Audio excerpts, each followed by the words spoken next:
Okay, hello and welcome to Gamereactor Live from our temporary home of West Hollywood in LA. We're here all week for E3 2014, that little event that could, as the games industry discuss everything that's big and huge coming not just this year, but next year and probably the year after that. I'm Gillen. I'm Bengt, and this is Real World Gamereactor. Real World Gamereactor. We're out of the studios in Denmark and in the big old world of America. Living together in one happy family. In a house somewhere in West Hollywood that's less of a mansion, more of a dark den. Well, it is a mansion, but a particular kind of mansion. Which we can't really talk about at this particular time in the evening. We'll just leave that. Maybe the post-Watershed show we'll discuss about what we think it has been. But yes, we're here as Gamereactor Live. We will be here all week. We're coming to you today for 2 hours. Tomorrow we will be out at the conferences. And then Tuesday, Wednesday and Thursday, we will be doing 2-hour live streams as well, discussing what we've seen as well as what we're going to be seeing. And this is what we're here today to talk about. It's sort of like a nice little E3 preview, what we're expecting to do over the next few days. We've got sheets, we've got paper. We've got some papers here. This is basically the Bible that we're going to live by for this week.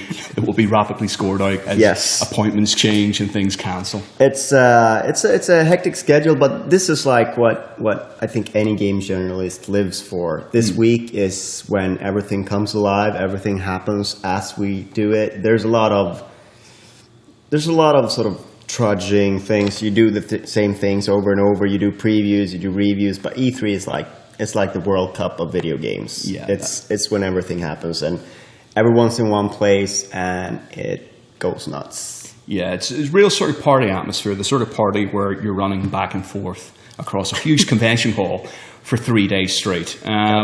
Ourselves, it's pretty much as previous years, back-to-back interviews. We're seeing everybody here, and even a few people we don't even know is here we'll probably bump into the next couple of days. Absolutely. I mean, that's usually what we do. Tomorrow, Monday, you typically run into some developers that you had no idea they were going to be here, and they're like, "Oh, you gotta come see us." Yeah.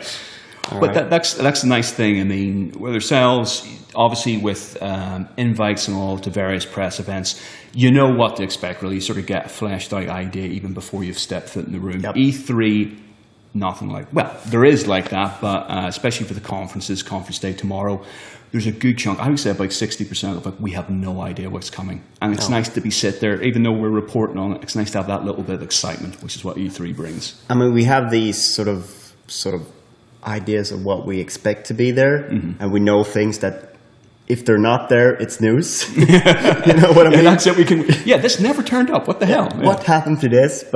But other than that, I'd say that it's really the conferences where the big news come, and it's funny because the conferences often bring a lot of games that are nowhere near the convention center, so you don't see them at all at the convention center. They're only going to be previewed at the press conferences. So a lot of excitement there, and that's also sometimes I can feel like some E3s have been kind of boring for me on the show floor at the actual event.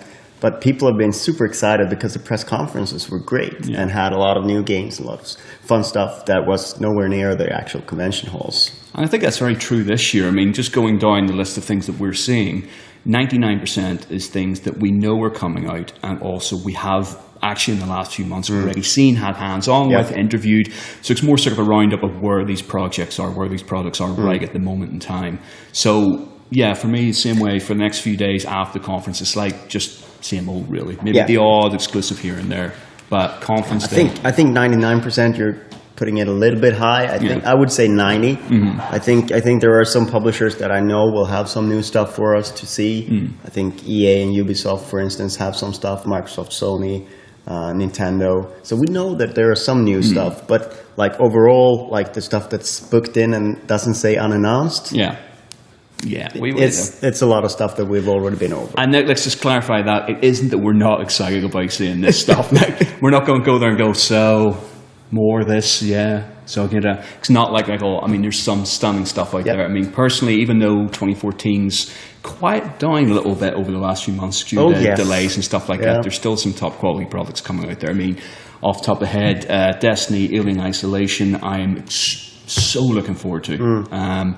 And we'll be having a few hands-on amidst the interviews as well. So there'll be rolling coverage across this week, hands-on impressions as well as the video interviews, and that'll tail off for the following week as well. I'm super excited about Assassin's Creed Unity. We haven't really seen much from it, and I'm excited to see that proper.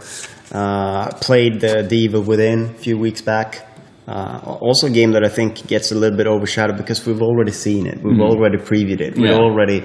So it's not going to be the big game of E3, but I think for survival horror fans, that's going to be a highlight this fall. So we got a lot of those games also that are finally making it out, but they've had a very long sort of build-up. So we're kind of like, now at E3, we're not jumping with joy to see them because we've already seen them a couple of E3s. But there's that good thing where a lot of previous E3s, or in fact this E3, with titles that are just being announced, are very early in development. Devs can't talk much about them. Obviously, there's a lot they're holding back for a 6-month, 2-year long sort of marketing campaign, so they can't mention it. So the interviews are very much bare basics. Also, they weren't really involved when the CG trailer was made, so they can't really talk about it. What? We have a CG trailer? Dave! No, not like that. So with these games that are coming out, like you said, Evil Within, and again, like I mentioned, Alien Isolation, which I'm so looking forward to. Creative Assembly here, we're going to be talking to them. Yeah, it's really going to be the fall of survival horror there. But it's nice to be able to talk to guys, and I'm sure it's nice for them to be able to actually open up about this stuff. You can ask about them in detail, which is fantastic. And same with the Evolve guys. We've talked to them before, but this feels like I'm actually going to be able to talk to them properly. I remember the announcement event we went to, showed it the first time, blown away, and the interview was like, so tell us about this. I can't. Tell us about this. No, I can't. It's like, can you tell us anything? It's called Evolve. Thanks very much indeed. Anything else? No. So yes, I think it's going to be a case of a mix of brief interludes with developers who can't talk about anything at all, and then really in-depth, thank Christ this project's over, I can relax and have a beer. Yeah, and I think we also have we have an interview scheduled with Vince Zampella, for instance, which is it's kind of nice to go to E3 and do an interview on a game that we already know everything we need to know about, but still very excited to learn what the future may hold, and there's a lot to talk about still. So that's another part of E3. And you do have a lot of these meetings with developers that may not have anything to show, but they're also equally sort of interesting things to say about, former projects or future things that they're looking at, and it's a meeting place as well. A lot of networking and a lot of late evenings. Yeah, this is the thing we're saying about we're not really going to see this place much whilst this is our home while we're in LA. It's a beautiful house, but... this is probably one of the rare times we'll see it during the morning. So effectively, yes, just to give you a general rundown, it's we'll do a couple of hours live stream here in the morning, and then it's straight out the door along to the actual event itself. And when we say morning, that's going to be late afternoon for you guys, evening time almost. Yeah, around about 5-6 o'clock in the evening, sort of local time, UK and Europe. But for ourselves, out in the morning, and we're pretty much on our feet through to about midnight every night, to be honest with you, if previous E3s or anything to go by. But it's all cool, so it's a full day's work from 9 to about 6, 7 until around about 10. I think Monday, Tuesday, we're doing until midnight. We're booked up. And Wednesday, probably get off a little bit earlier, but there's also something happening there as well. Yeah. Thursday, 5 o'clock, that's when everything closes and we're out of here. It's even at 4 o'clock. I love that. The fact is, by about 3 o'clock, Thursday at E3, everybody's exhausted, no one wants to be there anymore, and at 4 o'clock someone opens that first beer and boosts, people just have a couple of drinks and stuff like that, and things start winding down. I mean, there are a lot of people who travel out Thursday, so the afternoon there, it's just starting to empty, it's starting to feel like a dead horse that's just barely animated, going through the motions, but everyone's, Tuesday and Wednesday is typically party nights, so everyone's feeling that on energy, Thursday. That buzz. Of course, when we're talking about going to parties, it's to go there to do interviews and work. Yeah. So we're not going to be, doing anything like that. That's something that maybe you did your first E3, maybe your second. This is my 10th E3. Oh yes, I forgot Anniversary. to say. Anniversary for Bengt. 10 years, going strong. 2005 and running. Actually kind of proud of that achievement because there's not a ton that actually went to the middle ones. 2007, 2008 when there were small shows. Yeah. So proud of that. Are you still excited about coming here? I mean, is there excitement about seeing stuff? It's like, it's like asking a footballer who's been to the World Cup a few times, are you excited about going to the World Cup again? Yeah. Isn't it the same old? No, it's not. It's fun and it's that sort of elation. You get that euphoria just by being here and feeling the whole vibe of it. And I think that's important for the rest of the year, honestly, because you use that energy to sort of get you through the sort of January slump or July slump of. You're like a camel, basically. You come soak up your energy here for the next week, and then that does you for the rest of the year. I mean, it also, you get a picture of what's going to be, what the next year is going to be like. Yeah. I mean, that's an important thing as well. I mean, the games that do well here are the ones that we're going to be hyped about, feature a lot in our coverage, and a good E3 will carry a game through for the next year in terms of coverage across the board and now all games media, because the ones that have a strong presence here, they're gonna benefit. Yeah. I mean, you see a game like Watch Dogs, the way that came out of the gate at E3, got that hype. Maybe the hype deflated a little bit, but still, the sales they did just a few weeks ago, amazing. Yeah. Just, astounding stuff. So. And I think that has a lot of that can be traced back to that first E3 showing and the strength of that. Well, it always comes across by having that precedent of doing that straight out the gate. So almost like, especially Ubisoft, almost have got into that rope now where they have it down. Yeah, but they have it down. But then every year have to escalate it. Every year they have to have some surprise they have to show off, almost like their little. I'm pretty sure they have it this year as well. Yeah. We haven't heard anything. We don't have any goody details or anything like that. But just looking at the lineup that Ubisoft have that we know about, Far Cry 4, Assassin's Creed Unity, The Division, Crew. I have a bit of speculation, though. It's based on nothing, no conversation with PRs or anything like that, or developers. I genuinely think it's beyond good and evil 2's year. The fact that, Assassin's Creed Unity leaked somewhat and sort of allowed it out there. Far Cry 4, they sort of announced it basically the sort of before E3. The fact that they're sort of actually clearing the schedule with such huge projects already, and the fact that previous years, like you said, Watch Dogs and stuff like that, they always do a very special reveal at the end that no one's expecting. Now, it could be a brand new IP, but to be fair, I don't think so. With they've just released Watch Dogs, they want to build that up. I think end of the show conference, 10 minutes. Will be beyond good and evil 2. I'm hoping, fingers crossed. Yeah, Devil's advocate. Yeah, Yves Guillemot has said that this is the perfect time to launch new IPs. Okay. So maybe I wouldn't rule out 2 new games either. I mean, Beyond Good and Evil. That's the perfect fan service. Yeah. That's the perfect capper of the show. Could be something else that's been a little bit more fleshed out at the show. We don't know. But still, I think that hour and a half, whatever they can fit into. I don't think they've invited James Cameron this year, but if they want to keep to the schedule. I'm referring to the infamous 20-minute talk on Avatar, the game that Cameron had, and no one dared interrupt him or say how long he actually had on stage. James said, okay, king of the world, all right, fair enough, you carry on, that's it, we'll just sit here and sleep.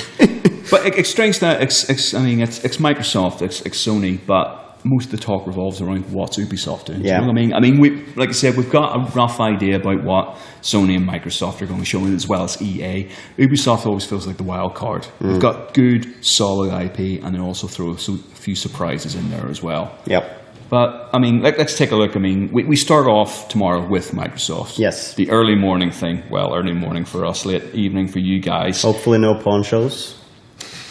I'm liking it. They're saying apparently they're going to try and do something at E3 this year. It's never been done before. Though, again, hopefully no pawn shows. I still love that thing about when they did that for Kinect. Someone had spotted Itagaki in the audience. There's a photograph of him. Apparently he came in to give him. So people walked in, got their pawn show, stood there and like, what the hell is going on? He walked in, just went, turn around and walk back out again. He didn't even stay for the start of the show. He's like, screw this, man. This is just not a thing. I was so angry that day. Standing there in a poncho on the floor. Yeah. That was...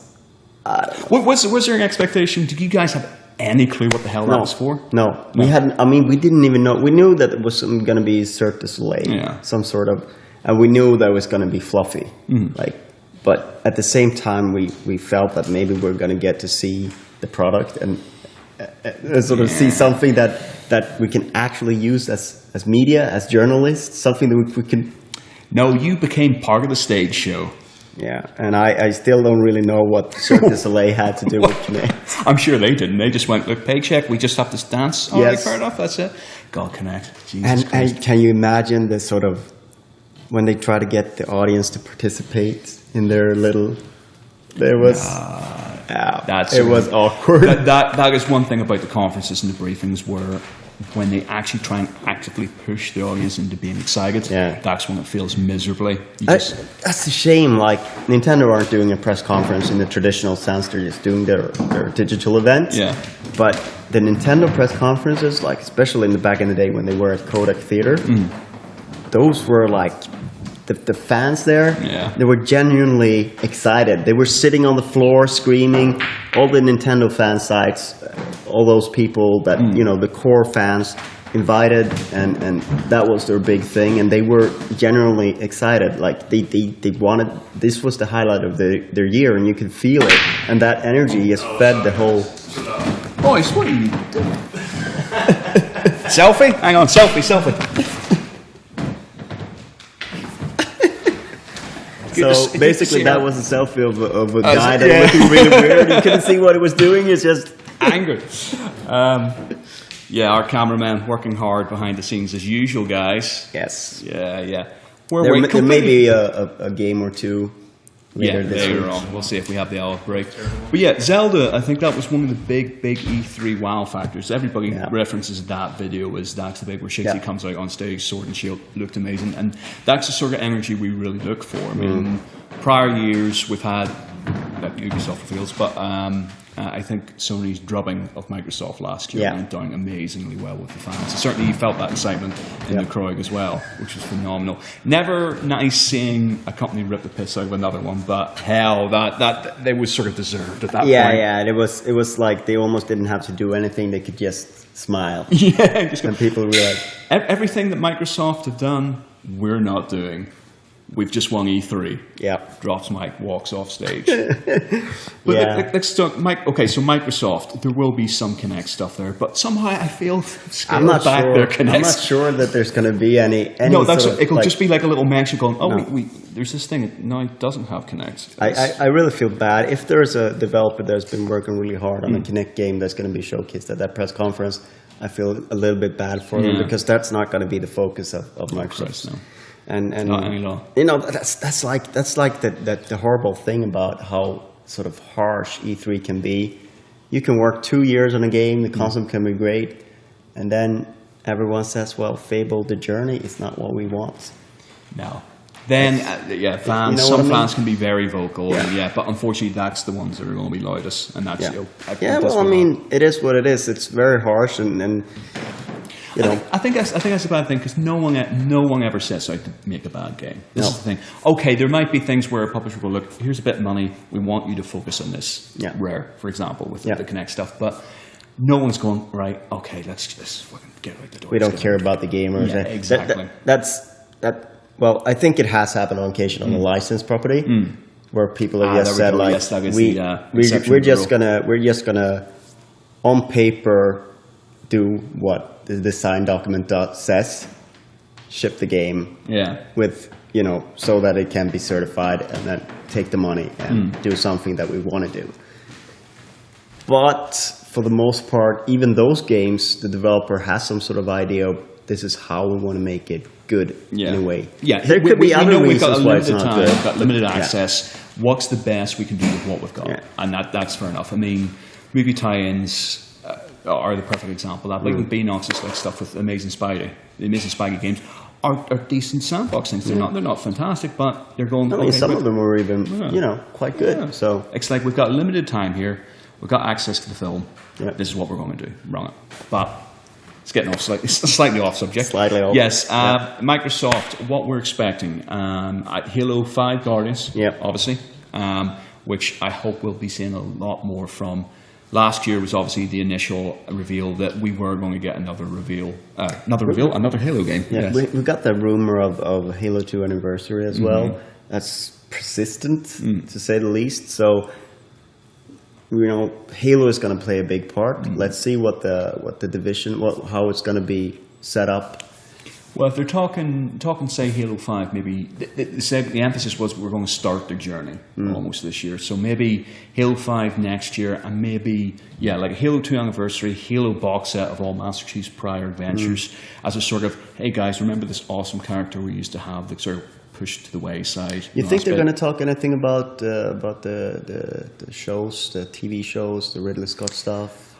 Well, oddly enough, the Ridley Scott thing's being filmed about 5 minutes from where I used to live, which is awesome. I had a friend of mine. The Ring World?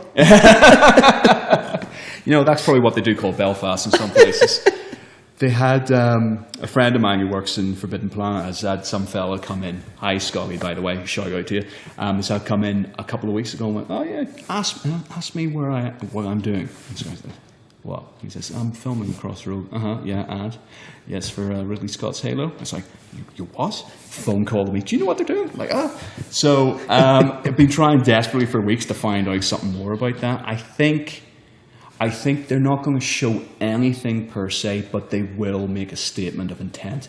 Similar to what they said about expanding Xbox One and expanding Microsoft and multimedia into the TV shows. I think maybe they will have a title teaser, a name for it. Halo subtitle bump. I can't imagine that they'll have the press conference without making a splash of Xbox Originals. Yeah. Because that is actually a huge undertaking that they're going into. I mean, it's really their sort of grab at sort of establishing themselves as more than just video games. To sort of build the whole ecosystem of what a digital service should be. So it's going to be very interesting to see what they have. I think it's the wrong market, it's the wrong place. I understand that the press conferences get shown everywhere, but I think gamers, especially the hardcore that come with Xbox, I mean, if they show Halo, if they show something like that. If they show Halo, fine. Tie-in properties to video games that they have, like first party, that's fine. But if they're trying to expand beyond that, this isn't going to be the market. Maybe they'll have like a 2 minutes or a teaser. But it's the Trojan horse, right? That's how they get you. They tease you with Halo, and then it's basically splash Halo. But I mean, they had such a success with that whole Atari excavation, ET thing. I mean, you can't really hit better media coverage of something that you're going to do a documentary on. I mean, I suppose it's I can imagine that we're going to get to see some of that. For instance, at the presser, just a teaser of that. Get a teaser of Halo, maybe something else that Real Humans thing. I think it'll be. I'm interested to say the sort of negative spin I'm putting on here. It's not that I'm not interested in it. I'm genuinely. More TV shows that are good, I'm happy enough to watch them. It's just, I feel like it's going to be such a small part of it. Yes, they do want to push their... They always push something like that at the show, though. I mean, Microsoft can't stay away from that. They always have some sort of, these are the apps we're bringing, and blah, blah, blah. Well, yeah, it feels like a sledgehammer approach. It's basically, it's like them with Kinect. It's like, this works, this is our idea, and god damn it, even if you're not agreeing with us, we're going to pressure you into thinking that this is a good idea simply by forcing it on every and it's going to be there. Same with Sony. They're going to have PS Vita there. They're going to have PS3 there. They're not going to spend a lot of time on it, but they're definitely going to spend some time on it. Oh yeah, it's not going to go. We spent all this money. We're not going to mention it on the biggest stage of all. No. Definitely not. But Halo's definitely going to be a big part of the of Microsoft's briefing. What else are we looking at? Gears of War. I think similar thing. Maybe we're just going to get a title name because that is so early in development. This new one, it'll just be Gears of War subtitle and sort of maybe a little bit of chat about where it's going.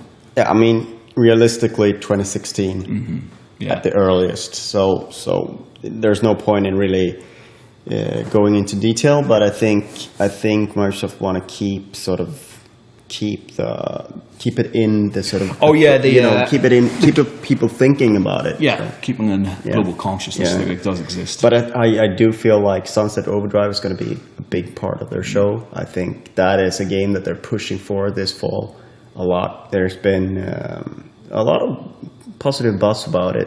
We haven't played it ourselves. No, unfortunately not. But yes, from everything we've seen, looks absolutely fantastic. So let's hope that there'll be a big chunk of that. That's one game that I'm going in completely blind to. I'm hopefully going to be surprised and amazed by what they show. I love the sort of Jet Set Radio vibes it's giving off. And, it's just one of those games that looks different, looks cool. I'm happy to see some original properties. Something different, yes, from the usual sort of gloomy shooter space. And I guess Quantum Break is not going to be featured as heavily this year. I think they've already said that. The same stuff every year. Yeah, this amazing idea. Gamescom is going to be the gameplay reveal of it. I guess it's the perfect sort of hybrid thing. It's a good segue into the TV show. Yeah. So. Then maybe have that as a sort of top tier thing and then seg into the TV show discussion. But not much seeing of that yet. I think we've actually used the same 3 screenshots in all our preview coverage since it got announced. She's screaming all the time, that girl.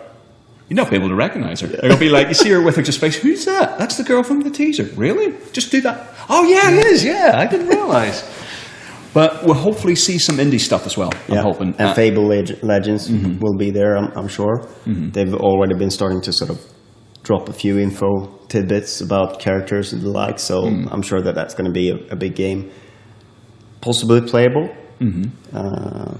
And as you said, indie titles, I think Microsoft have gone out, put their wallet down, and made sure that they have some of the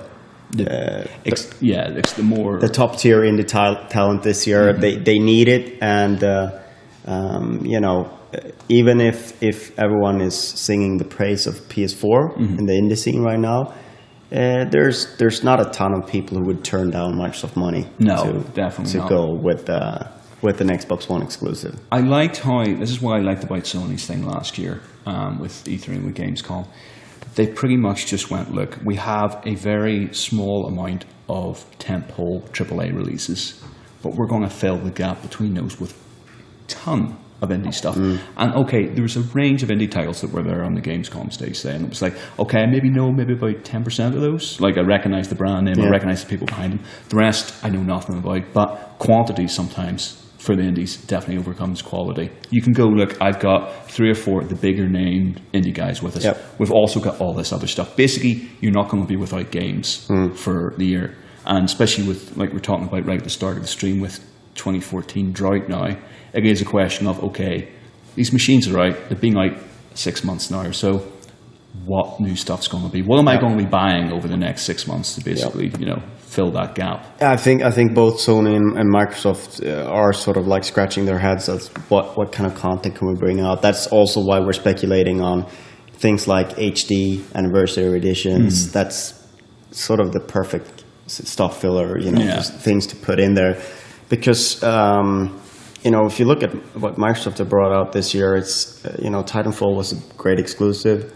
Kinect Sports Rivals. What else has there been this year? And Sony, it's been Infamous Second Son. We got the Last of Us Remastered coming up shortly. Drive Club's out in October, I think. I mean, they clearly need more fall releases, obviously. And I think we figure that there's going to be 1 or 2 games announced that will fill that gap at the Sony conference. Well, there's that argument, I suppose. Now, I'm very happy to play The Last of Us again. I'm very happy to get all those trophies again and stuff like that. But there is that argument, I completely understand it. Why are we buying a next-gen console or next-gen consoles and all we're getting is HD remasters? It's like, can I not just buy the console that only costs like 100 quid now rather than 400 quid and just play them there?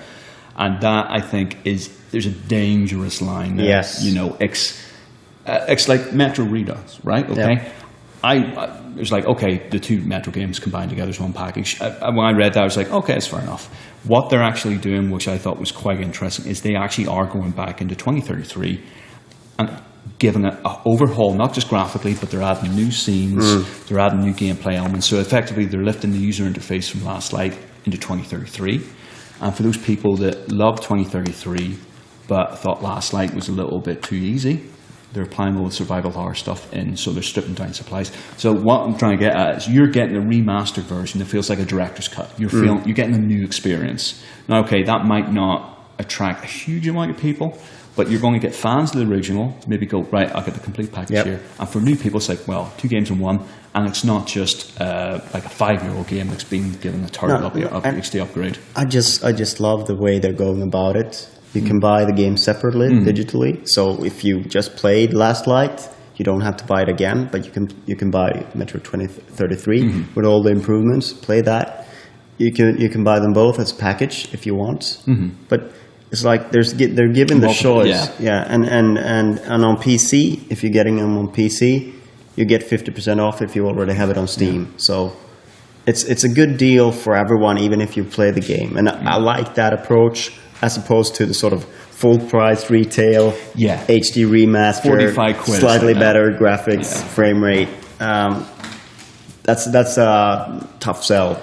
And plus, with Metro coming out this summer, I believe, there's nothing. The usual thing, it's an empty schedule. Very smart move. August, very smart move. You know, and that's what I'd like to see. I think developers need to do that, and I fully appreciate.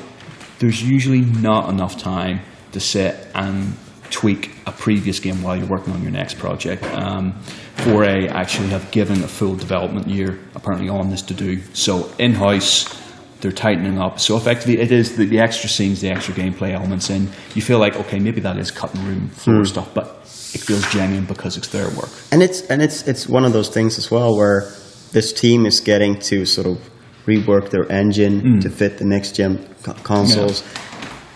That is obviously preparation for the next game. So it's not work that's it's not going to waste, basically. No, and I think that's a good way of going about it, especially for a smaller team like 4A Games. Get that experience in there, and then you're ready to sort of face up with a new game after that. Because the argument is, how long does it take developers to get adjusted to what the new gen of consoles can do? And it is, you're talking 2-3 years. Yeah. They're getting ahead of the game this way. You can see that by just looking at the number of games being pushed back to 2015. That's testament to the difficulties that, I mean, it's for the games that came out last fall to launch, those games they have to come out at any price. It's not the same case this year. You're not losing out a lot if you push it from late 2014 to early 2015, because there's going to be, after Christmas, at Christmas, a lot of people are going to get their consoles. You can actually sell more if you put it out early 2015 than late 2014. So there's a risk. There's a little bit of a reward for those delaying there that perhaps wouldn't otherwise be there. It's always good to be a launch title because people spend a lot of money at launch, and they everyone's felt it. Like at launch, you just want a lot of games on your new console. You buy a lot of games that you wouldn't buy otherwise. That's the way it goes. So, but even those games that have been delayed to 2015, we probably will be seeing a bit of that. Absolutely, most of them are early 2015. So, we'll see The Order, we'll see Witcher, we'll see Dying Light, Batman, Division. Even though that might not be early 2015, might not even be 2015. Oh. Let's not talk about that.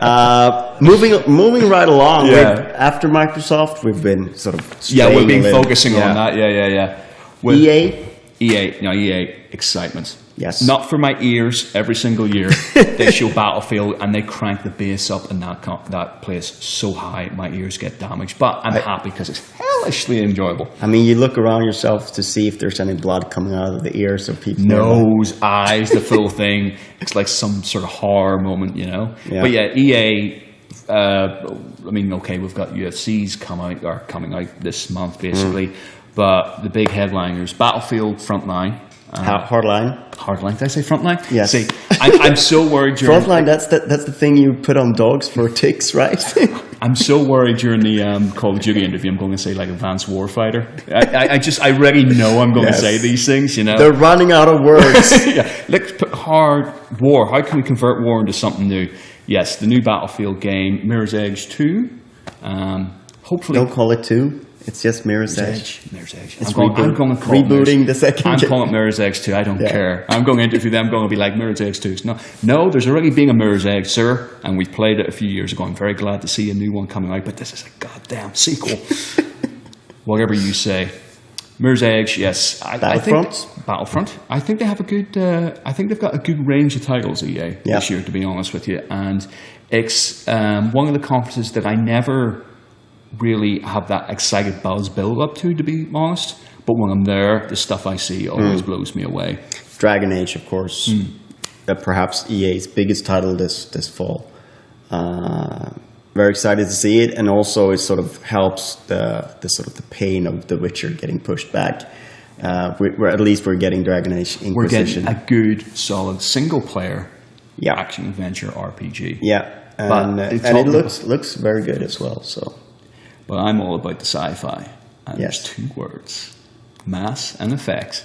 Yes, hopefully the new Mass Effect, whatever form it takes, will actually be shown at the conference tomorrow.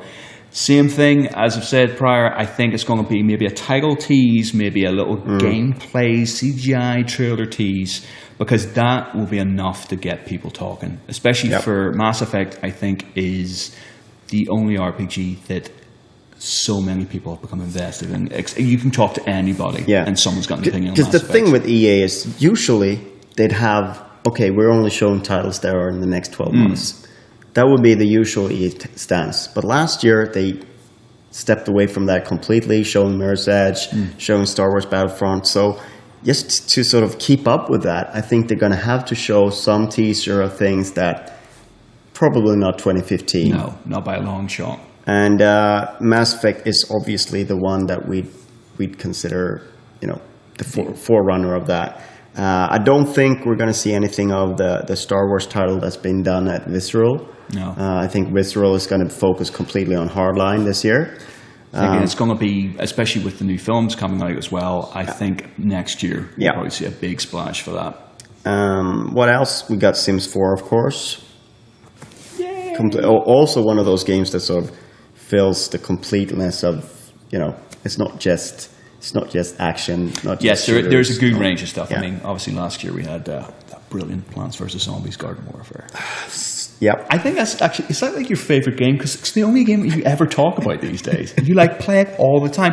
And that's no doubt, I think it's a great game. But you like your hardcore, man. I actually haven't played it that much lately, but it's probably my most played new gen game. I'm not ashamed to say that. It's the same way. Well, I played a lot of Peggle as well, but it's all about PopCap on Xbox One, right? I haven't played Peggle 2 quite as much as that, but I've got a lot of achievements in Peggle 2. I don't know. That's crazy, man. That's crazy. But yeah, I mean, it's like the Battlefront, I think. Hopefully, maybe we'll see a little bit more. I think I totally get what you're saying about them sort of easing things out across the next 2 years rather than just the next sort of 6-7 months. But they really need to be showing some stuff. It's just the caveat that Battlefront is a multiplayer game. They're showing off Battlefield Hardline. It's going to be the key action game multiplayer that they're going to show. I don't think they want to confuse the audience by showing too much of Battlefront in that sort of. Because then they will sort of cancel each other out a little bit. So I think it makes sense to sort of, it'll be there in some capacity. Maybe we'll get to see something of it, but Hardline is going to be what's. Well, this is a problem I think they have with Medal of Honor as well. I mean, the Resurrected, the brand recognition's there with Medal of Honor, but it almost affected Battlefield, or Battlefield affected that, where it's like you can't have too many shooters in the same sort of space. And maybe that's what Hardline is. Maybe they will be doing Battlefield, the big numeral ones, Battlefield 5 and whatnot will be in the future. But every other year they'll have a Battlefield subtitle, which I think makes sense. And it's nice to see a Battlefield game, or in fact like a first-person shooter, modern shooter, that's not just doing soldiers at war in other countries. At least this sort of like, cops versus robbers, criminals versus police. I like the idea behind it. It's Battlefield Payday. There we go. Excellent. Unfortunately, that name was taken. That's how we're going to shortchange it. So, tell us about Battlefield Payday. Shut up, man. But it's an interesting concept. And to be honest, I'm not expecting anything other than another corridor shooter. If it's very different than that, I will be very happy. But if they do something different with the multiplayer space, brilliant. Because, like I said, we've got that many shooters coming out. There's only enough time to cover everything. So you're going to have your Call of Duty, you're going to have Battlefield Evolve as well. Sort of segueing here, Evolve as well. And it's like, okay, there's only so much time to do so many things. So you have to have this premium slice. I think it's a smart thing they're doing, and they're sort of tapping into that GTA crowd a little bit as well, which could be lucrative for them. I mean, GTA 5 on new gen is something that we sort of been talking about that for a while. Yeah, we have been. I don't expect any announcement here because Rockstar usually don't do E3. They're too big for this show. So, but I mean, it would make. I mean, it is kind of a for people who enjoyed GTA more than military shooters over the last couple of years. Maybe they will sort of. Maybe there's a crowd for them there. Is there anything else with EA that we're skipping over now? Do you know what? We probably have missed something. Yeah. And it's going. Which? Star Wars. Oh, No, we've talked. Have you been paying attention this entire stream? What? No. No. Nick obviously does not listen to our beautiful. This sort of one? Yeah, we mentioned it. Thanks, Nick. We don't think. I'm good to know that you're on top here. Yeah, no, but there is obviously something we're going to miss. They're going to show something maybe we don't know about, but I think they're going to pull a great show this year. Yeah. I think they're going to show some solid titles. Yeah, so and we're probably going to see more Titanfall in some capacity as well. I think DLC drops and stuff like that. So, but I think that's it. I mean, we've sort of talked about Ubisoft really already, and let's go over it again. Let's go over it. It's so exciting. Exciting. Beyond Good and Evil 2. Yes. Just to give you a rundown actually how this works, because we talk about all these conferences rammed into tomorrow, and for you guys sitting at home watching us on the stream, you're just flicking a button. For us, for all the press here, cross-town traffic. Cross-town, oh my God. It's, like I said, sort of starts 9 o'clock in the morning with Xbox, and then as soon as that's finished, it's jumping on shuttle buses to basically head across town to EA. Shuttle buses again to Ubisoft.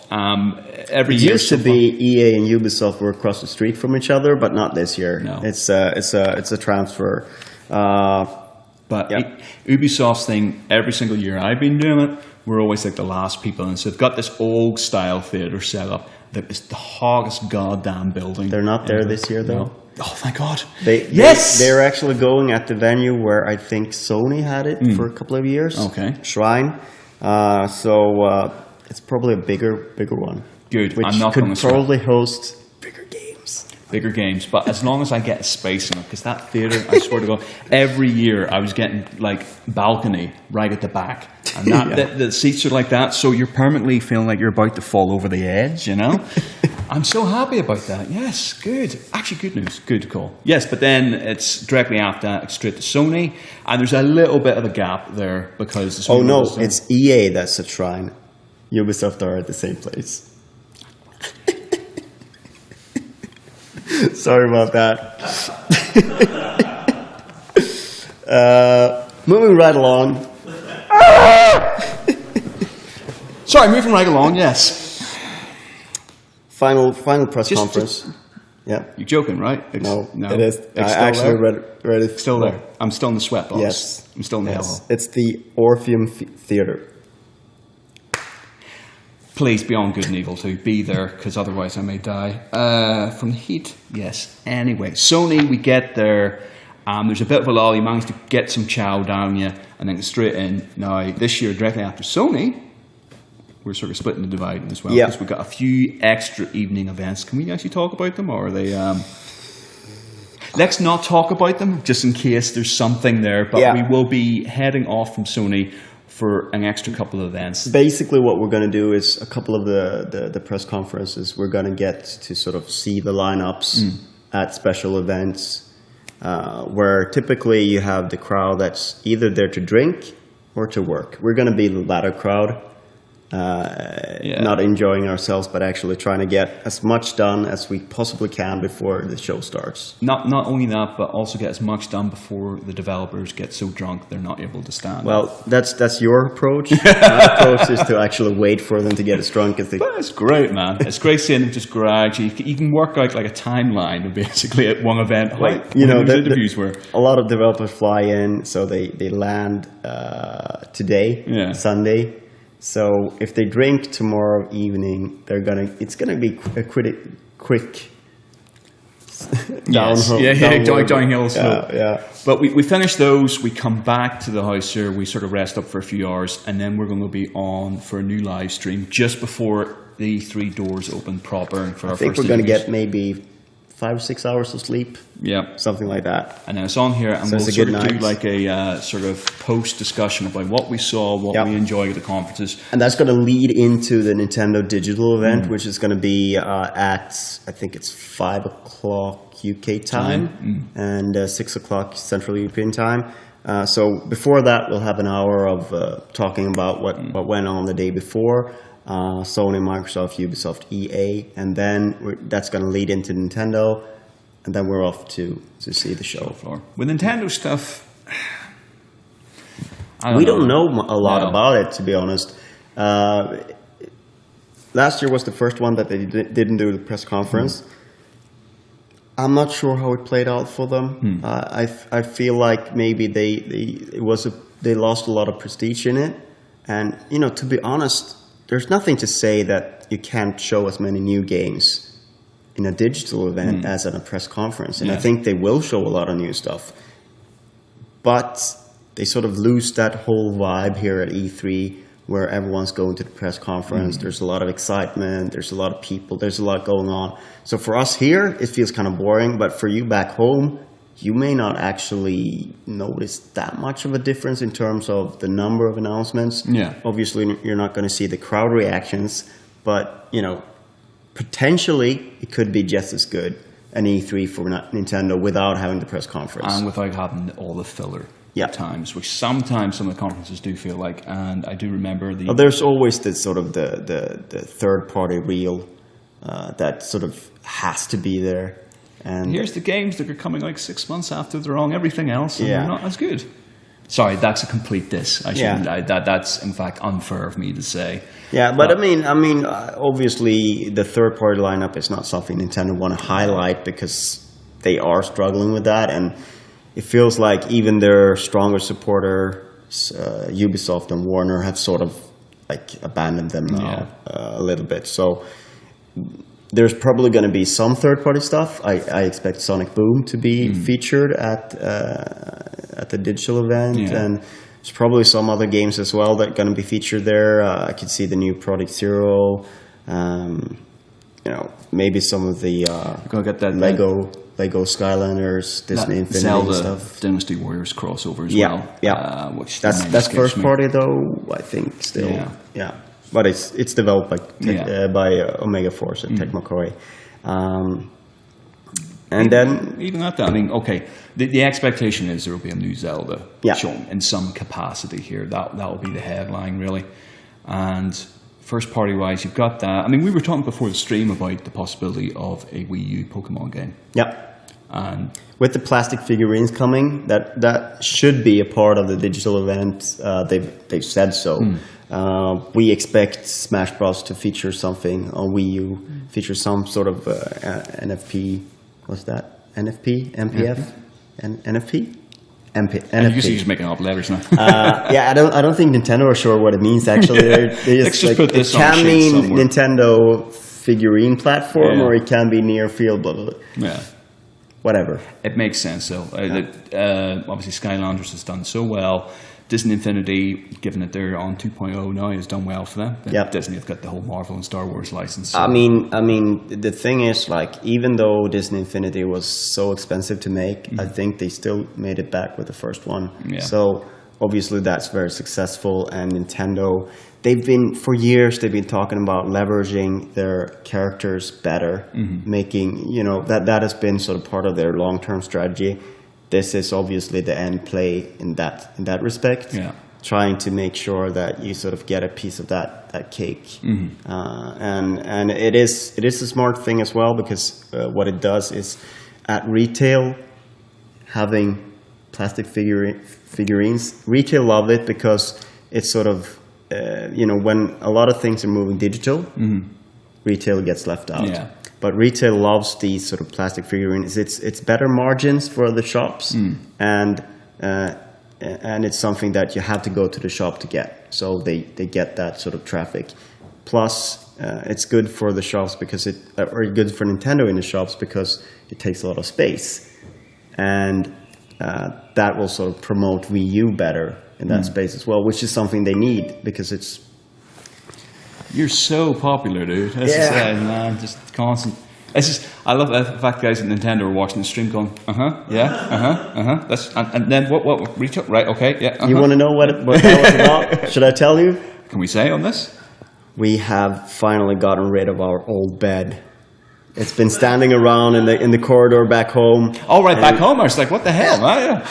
No, we're not getting rid of the bed here. Exclusive breaking news. Bengt's bed is gone. The old one. The old one is gone. Yes. So can you want to like sort of advertise it? Is it now just in the dump? Is it going to skip somewhere? No, actually there was a nice family that came and picked it up. All right, so it's not like you're going to now turn this into sort of, I'm going to sell a bed. No. Basically for the next $5.99, the next hour.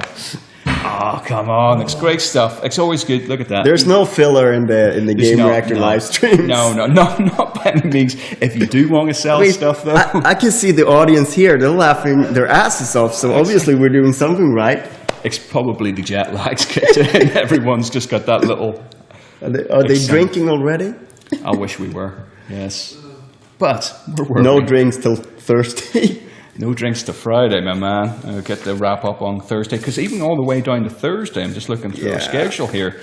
We wrap up, like you said, I mean, things do close pretty much at 5 o'clock. Yeah. But, I do love that feeling. There's that thing you get, the last interview of the whole show. It's the same with Gamescom. This is this weird sort of, just sort of sense your whole body just relaxes and you're ready to roll into it. And you do actually have some of the best interviews, I feel, in the last day, because people don't really care at that point. Just the thing is, like, if you've done this for years, you know that Thursday afternoon slots, they can be the greatest, because a lot of people just bugger off. Don't turn off. There's the old classic thing about the E3 that was in Santa Monica. Back then it was Wednesday through Friday, the show. And the European press pretty much just went AWOL the last day on the beach instead of doing their appointments. So nice. The last day, you could get anything you wanted, basically, in terms of interviews and stuff, because, people are just there and it's like... Yeah, no one's turned up. What the hell's going on? So there's a little bit of that at E3 as well, where people tend to book the real important stuff Tuesday, Wednesday, and then maybe you have a deadline, maybe you have to write things up. There's a lot of people that go missing third day, or they've missed something on Tuesday, Wednesday, so they prioritize that instead of doing something on Thursday. So there's a little bit of that. I mean, we would never do that. Another skipping appointment. We're there. I mean, that's the thing. Like, it is also that I have this feeling like there's not that many hours you actually have access to the E3 show floor. Like, it's 2.5 days, basically. Yeah. And you really want to get as much done as possible in that time. Well, this is the one thing I feel that we don't really get the chance to actually just enjoy the show. No. I mean, I know we're here for work and everything like that, but a big thing about E3 is the extravaganza of the show floor. It's the same with Gamescom as well. And we're basically just passing through. Yeah. So shoot through, grab the interview, turn around, shoot back out. So you're getting quick glances of this sort of thing. I mean, I think we've got maybe a few seconds between interviews to take a quick snap of us at a Nintendo booth or a 2K booth and then run on, basically. But the actual show floor is something to behold, I feel. Like the amount of effort that these guys the companies put in to do up these elaborate booths are phenomenal looking. It's just silly, the amount of money. Yeah. And I read somewhere about, just the power consumption and everything that goes into it. I mean, there's always been this sort of war in trying to be as loud as possible on the E3 show floor to overpower the others. And, that costs a lot of money, costs a lot of power, and I think it's been toned down a little bit. Like probably the worst around sort of 2006, 2007, and or 2006 rather, before the sort of the downslope with the two smaller ones. At that time, it was just awful. I remember there was this I can't remember which publisher it was, but they had like this performance with drummers every hour. All right. And the people who had a booth next to them, it was just awful. I think Ubisoft's one had the Just Dance guys, wasn't it? Like the same sort of thing every hour. And it's just, but that's nothing compared to a live drum act with like a dozen or so drummers going at it, some sort of rhythmic. I remember doing the interview with the Division, the first actual interview we did with the Division guys. Half the interview couldn't hear each other. It was just, there's so many what? It was like the Stone Cold Appreciation interview, you know? It was just like, what you say? What? Whole way through, I think maybe got like 2 factoids like of that entire interview because it was that loud. But yeah, when you see an interview on GRTV where no question is a follow-up question, you can pretty much guess that the interviewer doesn't hear it. And that is mostly E3 show floor stuff because you just can't hear a damn thing on there.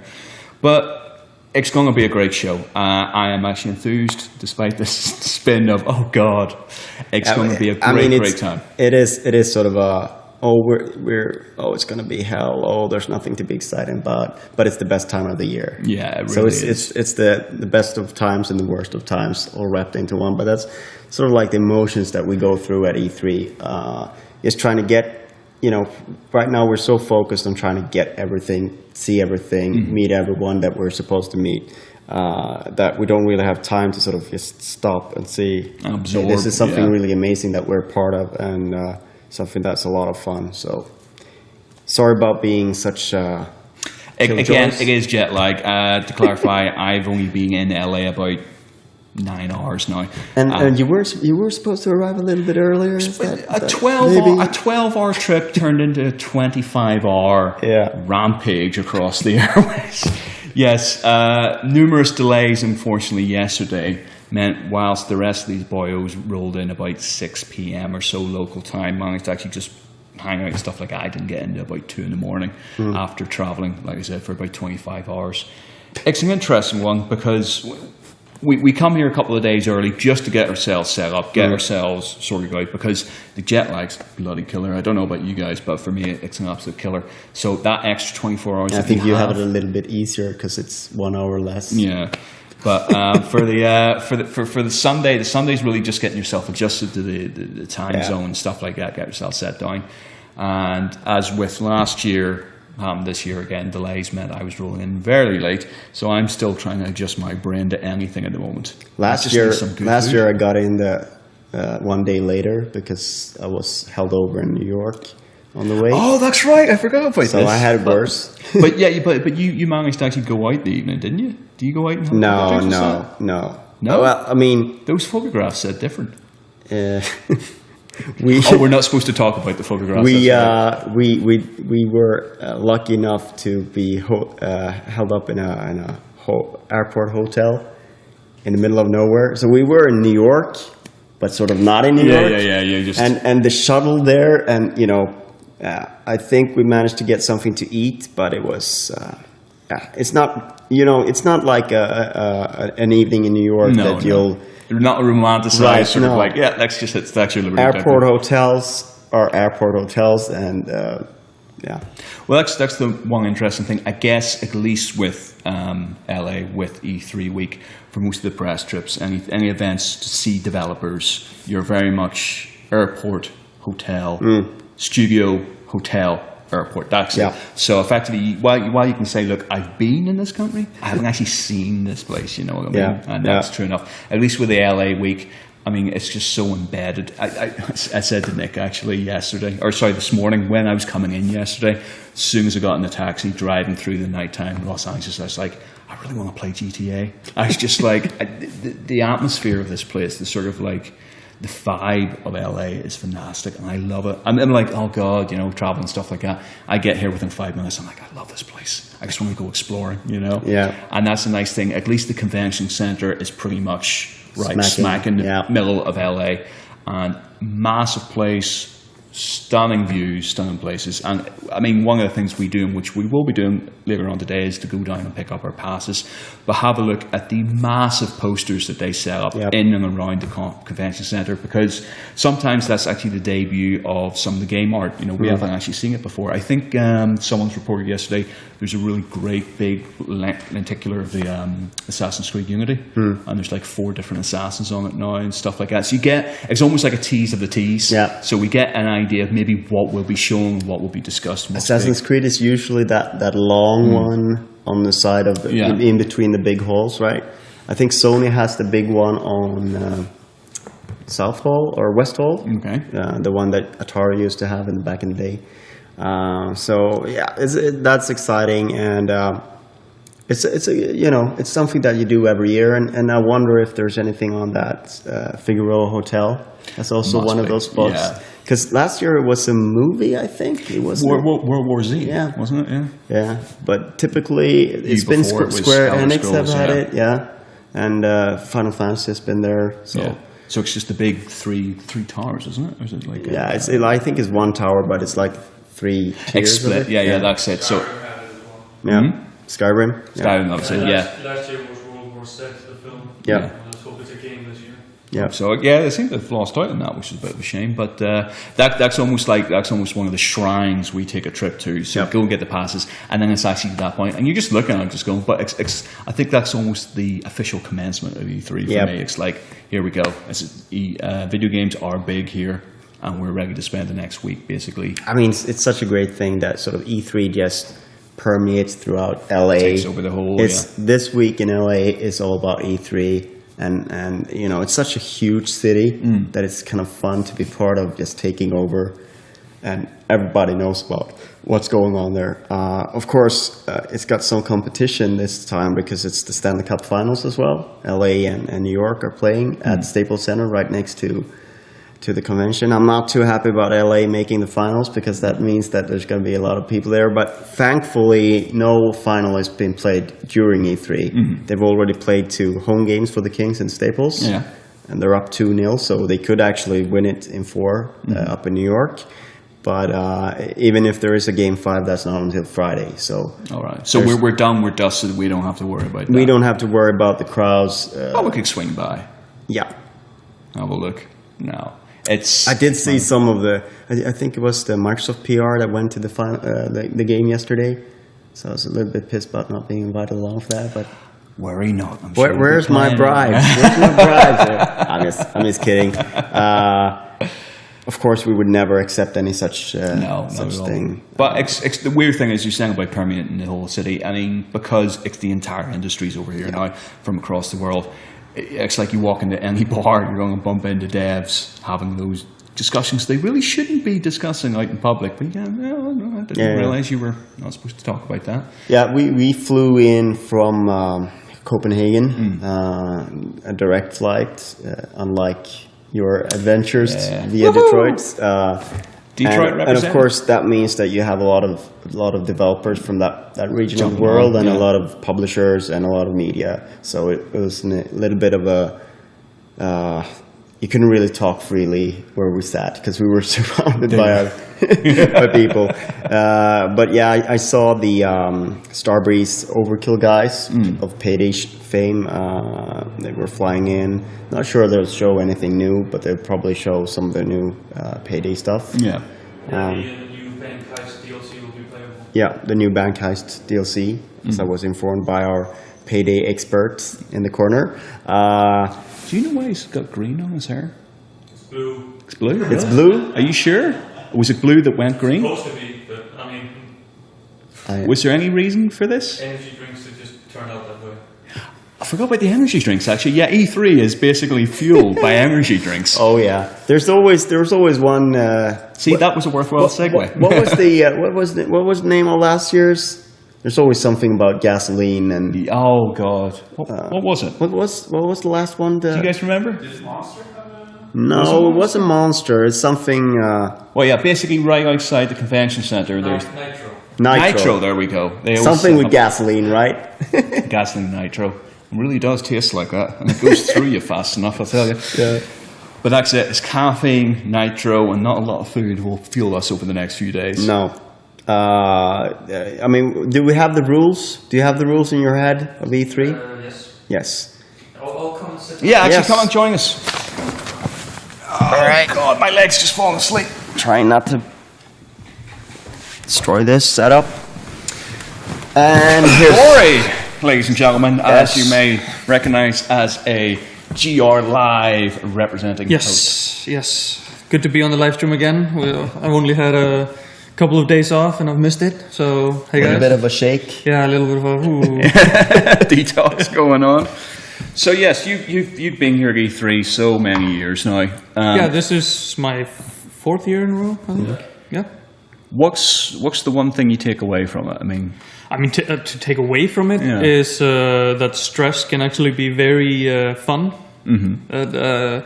This is like the kind of stress that I actually enjoy, because it's like you're running around the entire time, but at least you're spending it on something fun. Yeah. But yeah, you mentioned the rules. We did do like an article last year about it, but I can only remember the 3 most important ones. But we got it up to 10, I think. But the number 1 rule is always sit down. yes. Because you get to an appointment and it's like, oh yeah, we're starting in 5 minutes, and then you spot a chair and you're like, no, we're starting in 5 minutes. 20 minutes later, you're like, oh, I should have sat down. Because you're on your feet the entire day. So always sit down. It's not about being lazy, it's about conserving energy. The second rule is always say yes to food and drinks, because you never know when you'll get some. So whenever somebody says, hey, you want something to drink or eat? Yes. Even if you just put it down and you leave it, if you need it, you'll... And of course, I'm the one who's doing all the scheduling, and Gillen has done a lot of scheduling this year as well. There's no lunch break. No, there's not. We actually we sort of forget about doing that. So it's like, we need. I mean, there's no point. I mean, you can't if you go out to get something to eat, you're out for an hour and a half. Yeah. Because the lines are just crazy at E3. But thankfully the publishers a lot of the time have like a small buffet table with like sandwiches or some cookies. And sometimes you're not allowed to eat there, but always eat there anyway. Yeah. But yeah, that's my dieting week. I'm trying to get rid of this basically. The next 4 days, we're I'd say if you were a smoker, I think E3 is the perfect place to quit smoking. Because it's like, I think I'm going to run out for a cigarette. Well, that's going to take 20 minutes, and that is 30 minutes more than we have. So you don't. There's another reason you're sitting there going like that by the end of the week. Yeah. And number 3 was? Well, There's your equipment will fail. That was the 4th one. Yeah, your equipment will fail. So always have spares and always. Don't trust the schedule. Yeah. Don't trust the schedule. Yeah. It will always fall apart. Oh. Yeah. But that's fine enough. The schedule is just a suggestion.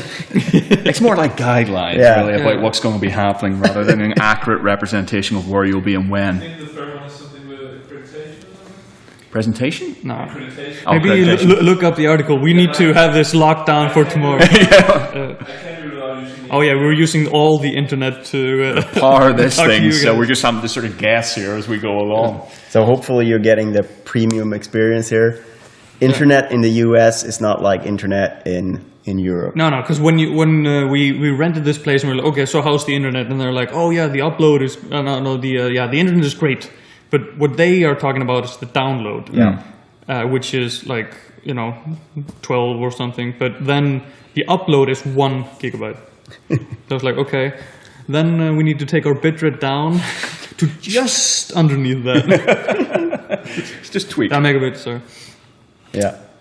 But another reason why I wanted to sit down here is that there's one thing I think we haven't talked about at all that I hope will be a big part here at E3. That's VR. All right. Morpheus. Actually, good point. Yes. Yeah, Oculus and Morpheus we haven't actually touched on yet. Yep. So you've tried Oculus. I've tried Oculus. I've tried the first dev kit, and at Nordic Game I tried the second gen dev kit. Huge jump. and I mean they're going to come up with the third dev kit and then the final version or something like that. I think the schedule is, and already from the second dev kit I'm like, okay, this is actually turning into something that I might use, because the first screen, I think the res was too low. I could see the pixels and that kind of fucked with my head. In the second dev kit, you can still see the pixels right when you put it on, but it quickly kind of focuses up. And I played a game where when you put it on, then you are a person sitting on a couch, playing against another person sitting on a couch, and there are you control with the controller in the VR world. Yeah. You control these little figures running on a sofa table fighting. Right. Oh, So I'm sitting there with the controller, and I look down, and my character looks down, holding a controller, and then I move my hands, and the character didn't, and I was like, Oh, yeah, your head. what's going on? Why didn't I move my hands? So yeah, that was a lot of fun. I had that with Loading Human. Thankfully, everything was, because Loading Human, the original version of it is you're basically in a VR. Within the actual world, you're in a VR representation of your old home, and you're recollecting old memories, trying to piece them back together. And I guess I got that thing because the controllers, it's the two, oh god, I can't remember the company now, but like almost like the two Wii nunchuck controllers. You mean the Razer Hydra? Yeah, that's it. Yeah, that's it. Razer Hydra. So you're going along, you're seeing your hands in the world and stuff like that. And just buggering about with that, just picking up books, or I ended up going into the swimming pool and just getting down and just going like that, and the pool rippled, and I felt the hand on the thing. The guy's like, "Thank you so much for doing that. We spent ages getting that ripple out, and no one's went over there yet." He was so happy, you know. And I actually saw some. There's a Kickstarter for, I think it's called Virtual Arms or something. Where you have gloves, and then it comes down to your chest. You have a camera that also senses. So you have hands, and then you can, actually play with the controller. But the key to that is it's got to be one-to-one. Yes. Like as soon as you have any sort of lag in that, it's completely messes your head. Yeah. But yeah, I mean, during E3, you usually, my goal at any E3 is to get to play 2 games. Right. And because I don't get. That's a reasonable target. Yeah, that's like. I mean, that's almost shooting over. It's like one game is like great. Last year that was Payday 2. This year I want to play the Heist, and I want to put on a Morpheus. Yeah, I think you should be fine for the Morpheus. I think we're scheduled up for a few things that we'll be using Morpheus. I'm really interested and to see we have a portable capture card as well that I hope we can boot in, and then I want to try to recreate the E3 demo that you got with Carmack. Oh yes, the one where I almost destroyed his PC. Yeah, where it was with gaffer tape, and the dev was moving the tower PC because you were almost kicking it over. Again, the only guy apparently that entire thing was actually moving about. Flipped it. Yeah, it's the one danger, I guess, of VR is as long as the cables are long enough. What they'll have to do is they'll have to make some sort of like ceiling unit, so all the cables will go up there. You'd be like umbilical cord type thing. But and then cables in the hands. And and someone walks in. Control. I don't think we'll see it here, but I would love to also try the what's the running board? It's like a small circular kind of thing that you stand on, and then when you walk on that, you walk in the room. Oh yeah, okay. This is I'm putting down a list of things that I want. It's gradually building as well as getting going. I want the Oculus, and then I want that running board, and I want the vest that has like airbags in it, so when you get shot, you can lawnmower man stuff right there. But it's the thing though with the VR stuff. That's the worry is you'll actually need to have so much space and so much added equipment to actually use it. It does feel like it's either going to be like a devs sort of thing or a hardcore enthusiast thing rather than a sort of wider spread mainstream thing, which I guess Sony's not really, the Morpheus stuff, it does feel like at the moment they're not quite saying what's going to be one way or the other, but I guess conference tomorrow they might actually bring it up and say, look, this is our plan for it. Because with Facebook's buying over of Oculus, it's now become like almost like an interactive shopping experience item as opposed to like an indie sort of like, icon. Yeah, well, there was a lot of, the Oculus was really picked up by indie devs right off the bat, because indie devs love new stuff. Yeah. Now, then with Facebook taking it over, a lot of people were like pulling a little bit back. Yeah. We did an interview with Rami from Vlambeer, where he was like, okay, it's too soon to do that. Yeah. It's great, actually, that Oculus is getting a lot of money into the project. If Facebook starts fucking with it, then there are options. We have the Morpheus, we'll just move on to something else. So it might actually do well for Sony to capitalize on it, since they're the indie darling at the moment, really. Yeah, and I mean, the thing with Oculus has always been this sort of openness, the fact that people could turn on, mod other games, and it's been open, and that's sort of been the key to it all. So I would be very surprised if they start messing with that. I think the danger of Facebook is that they have a different end goal than what was original with Oculus. Whereas Oculus was something about, just a dream of virtual reality gaming on a bigger scale. Facebook has a dream of virtual reality. Period. I think that's the difference there. Well, actually, I went along to some. But I mean, to get the early adopters and to actually build it, they need to get the gaming. Yeah, and that's where they've gotten the furthest. So that's where it's going to be in the beginning anyway. But it just feels like VR is the next step for gaming. But as to who will be going down that route and how many of us will be, and whether it splits things off and whether it becomes a very niche thing, that's the problem. Because it's one of those things, you try the tech. You're just sold on it immediately. Yeah. I think it's the same, as much as basically the Wii was originally with the Wii remote. Yeah. But at the same time, it's not a tech that sort of overtakes everything either. No. It's something that you want it for particular things where it's actually a benefit. I don't want it for every game. No, it's the type of thing that's like, okay, this is nice, I'll plug it in here. Yeah, exactly. It's not going to be a Kinect thing where it's sort of enforced.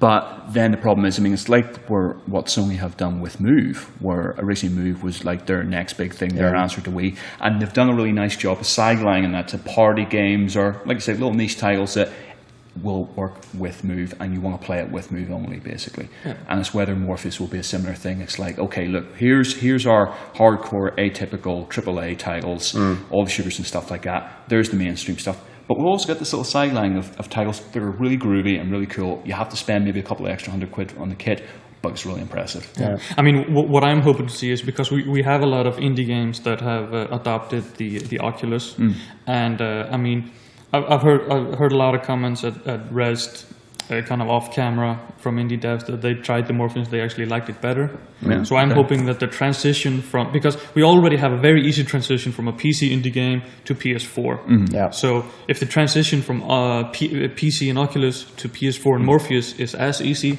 I mean, that'll be the dream. What were the indie devs saying about why did they prefer Morpheus? It was a latency and the screen. Okay, so talk about, but no official. I'm just curious to know why they. But also you have to think about that. I believe that isn't it true that Sony has actually been working on the VR longer than Oculus has? So they've just we've just been getting dev kits, early dev kits, to find the flaws to fix them from Oculus. Yeah, I mean Sony, obviously this is sort of in their DNA to do this kind of thing. Yeah. So they've been working on different head mounts and things for a very long time, but obviously working on the same sort of issues that everyone is trying to solve with VR. But indies is one thing. I don't think that indies are enough to sort of sell a larger audience to Morpheus. I think they need to bring out something a little bit more powerful, a little bit more bombastic, if you will. I'm sure that The Witness, for instance, is going to be Morpheus. I would be very surprised if it not, but that's not the game to sell Morpheus. And I don't think it's good. Whilst they will do it, I don't think it's a good idea just to convert an existing IP into Morpheus, because it's like they've tried that before. It's like it's a lesser form of the IP. Yeah, we'll hope they've learned the lesson that they did from Move, where they try to squeeze it into games as a kind of gimmicky thing, and then it's like, no, okay, but it doesn't work for everything. Yeah, let's make it work for what it works for. And it's not even like the Kinect IPs that are okay. You'll maybe have party games and stuff like that, or sort of like fun experiences. But you need something of a AAA standard. There's something like this is completely immersive. Here's a full 6-7 hour game that is just Morpheus only. I think they have a few studios that I would sort of look to in this regard. I think Quantic Dream is one. I think Media Molecule could be one. But I also think they want to bring out. I think they want to bring in some of the sort of the real blockbuster stuff. Maybe Naughty Dog could be doing something with it. Crash Bandicoot, Morpheus. Just go like that, running down some platforms. The thing is, it's like virtual reality is so much first person that it really needs to be something with first person approach. But I wouldn't be surprised if they brought out something. I could see Guerrilla doing a version of Killzone that supports Morpheus, that sort of thing. Because I mean, that's the power of being a first party. I mean, Oculus is probably going to try the same thing, trying to have some sort of bigger, because quite frankly, Oculus is not going to get support from the big third-party publishers on PC. They're not going to do VR versions of their big first-person shooters, because there's not money in that until Oculus has enough of an install base that they can make money on it. And that's going to take a while, and it's sort of the chicken and the egg situation. Yeah. So Oculus probably needs to invest that money themselves into some sort of exclusives. Yeah, which comes back to the point why I think the Facebook money is a good thing. I think it's needed to have that money to sort of get above that sort of threshold of where it's a niche thing, and you need to get up to maybe 3, 4, 5 million units. Then you're starting to see sort of a.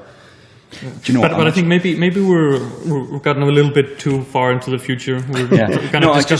Just as we're discussing that, just saying about Quantic Dream, the idea of that, of like a Beyond or something like a Heavy Rain, and it doesn't even have to be a 6 set. It could be a 2-hour movie, an interactive movie. How amazing would that be? Just say, look, put that on. It's 2-hour experience. You decide the outcome of the movie.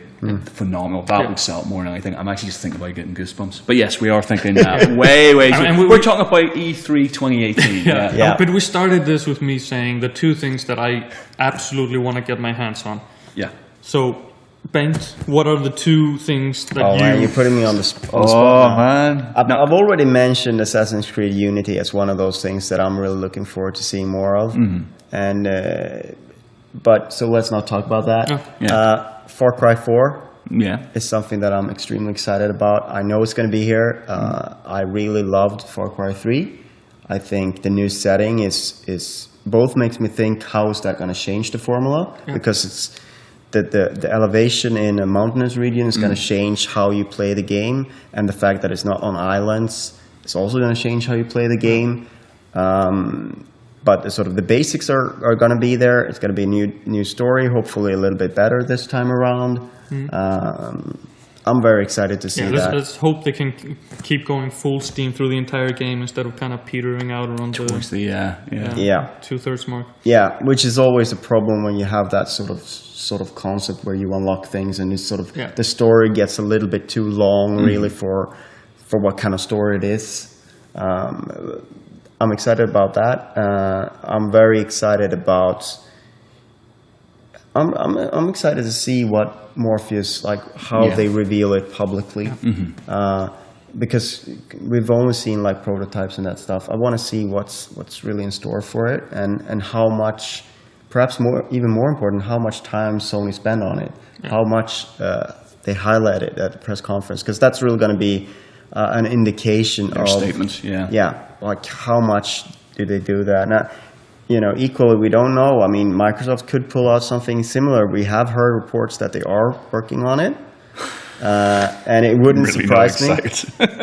It wouldn't surprise me if they had something as well, because it is follow John. You got to follow the leader in this one, and even looking at Nintendo's big announcement that the plastic figurines, they usually always stay ahead of the curve. Now they're sort of following suit when someone else is doing well. So there's a lot of that going on, because there's a lot of risks here as well.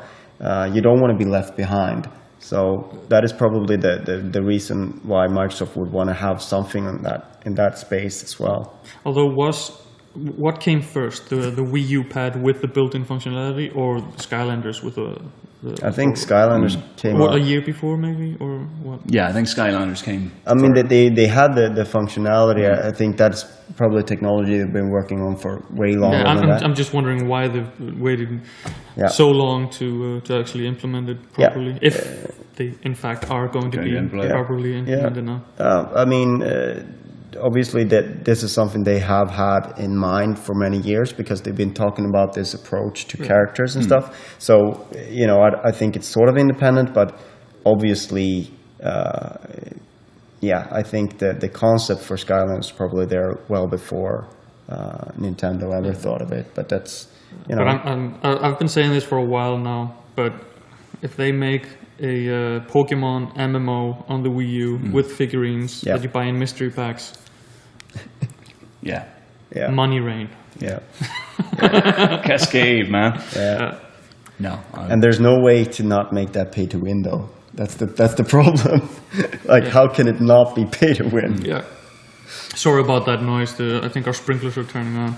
Yes. Our very old archaic sprinklers. It's California. There's a ton of water going into making sure that the grass is green here. But Gillen, and in terms of regards to things, I'm looking forward to. There's stuff I'm looking forward to. But the question isn't really what are you most excited for to see, but like what do you have to get your hands on? We'll have to get my hands on. If you have something in mind. It probably wouldn't be here as a gameplay thing, to be honest with you, and it's only rumour at the moment. If they are actually rebooting Wipeout for PlayStation, okay, now if that is going to be there at the conference, I doubt very highly that they would actually have it anywhere to actually hands-on. But if it is, good God, you can say goodbye to any interviews I have. First thing, the show floor, I am straight there. As a huge fan of that franchise, I want to see that resurrected. Now, that's the outside chance. Wouldn't you love to see like a proper big scale, not sort of a downloadable, it's the full-on $60 retail Wipeout. I would love that, for the sake but of it. I would argue that they would never be able to sell it that way again. I know. They sort of gone back on it. You can't go back to that. Yeah, it's like if we can offer this as a digital. I mean, there's talking about this. Who was I talking about this last week? About you will never see, there's certain titles, you will never see as a $60 experience again. Like the original Ridge Racer in PlayStation 1 was one track. One track and 8 cars, something like that. 40 quid for that. You would never in a million. You'd never even get that for $9.99 these days. People would bitch if that was DLC. Yeah, but that's it. It's just crazy. But for hands-on, man, it's a tough one to call. I really want to see if there's like a gameplay demo for like Metal Gear, but Metal Gear's not a game you're going to play. We already got a gameplay demo for that. It's called Ground Zeroes. Hey. But that's something you wouldn't do it. So I'm going to go for Alien Isolation. No. Yes, I recommend that. I have gotten my hands on that, and that is actually it wiped the bad taste out of my mouth after the last Alien game. Yeah, the Clone Marines. Aliens. This is an alien. Alien, yeah, singular. I did get the hands on at Creative Assembly's offices when they first revealed it. I'm very much looking for a second hands on to be scared shitless again. Yeah. And also, this is partly saying about, well, Metal Gear story-driven games aren't great to play on E3 because you can't get immersed. This is one thing. I think Sega's booth will be very alien-centric, and I like the idea of going into the room and they've got like huge, full-scale aliens there and sit down in the dark and play that. That's an experience. Sure, you can get it at home by turning off all the lights, but you're not going to have the bloody creatures linking over you. Yeah, That's one thing I hope to see. And the inside of the room will feel like a space station. Yeah. I mean, I would never thought in a million years I would be coming into an E3 going, the thing I'm excited most to play is a movie tie-in. Well, not a movie tie-in per se, but a licensed game. Yeah, but that Creative Assembly, for what they've shown so far, very impressive. Absolutely. And just that looks like a premium Alien experience. So yeah, I mean, I've already planned my time off when that game comes out. Yeah. I'm going to go, right, my review period, I'm taking 4 days off. I'm actually going to get a surround sound system for it, set it up in the house. I'm going to get completely immersed in that. So this will be a little teaser towards that. Cool. That's going to be a great week. October 7th, around there. Dragon Age Inquisition, Middle-earth, Shadow of Mordor, and Alien Isolation. That's... Yeah, Drive Club is the same week, so that's... Yeah, it's Christmas come early. I guess it's everyone want to stay away from the sort of early November titles. When's Evolve? Evolve's October. October 31? 31. 31st? 21st? 21st maybe? And Destiny's... 21st. No, October 21st is Battlefield as well. Yeah, probably the same day. You've got Destiny... You've got Destiny in September. It's got Rams. It's just... Yeah. You've got a funny feeling that some of those games are going to fall by the wayside. Yeah, simply of course they are. Such a shame. Because like Middle-earth, from the hands-on that we've had about it, even though, yeah, exactly. Now, it is, Assassin's Creed, Batman, let's put that in Mordor, but gameplay-wise, sounds fantastic, and I love it. And it has its own unique thing as well. They've taken my most favorite thing out of last 2 years of indie games, which is roguelikes, random generation of content. And from what I played from a lockdown closed demo was great. Yeah.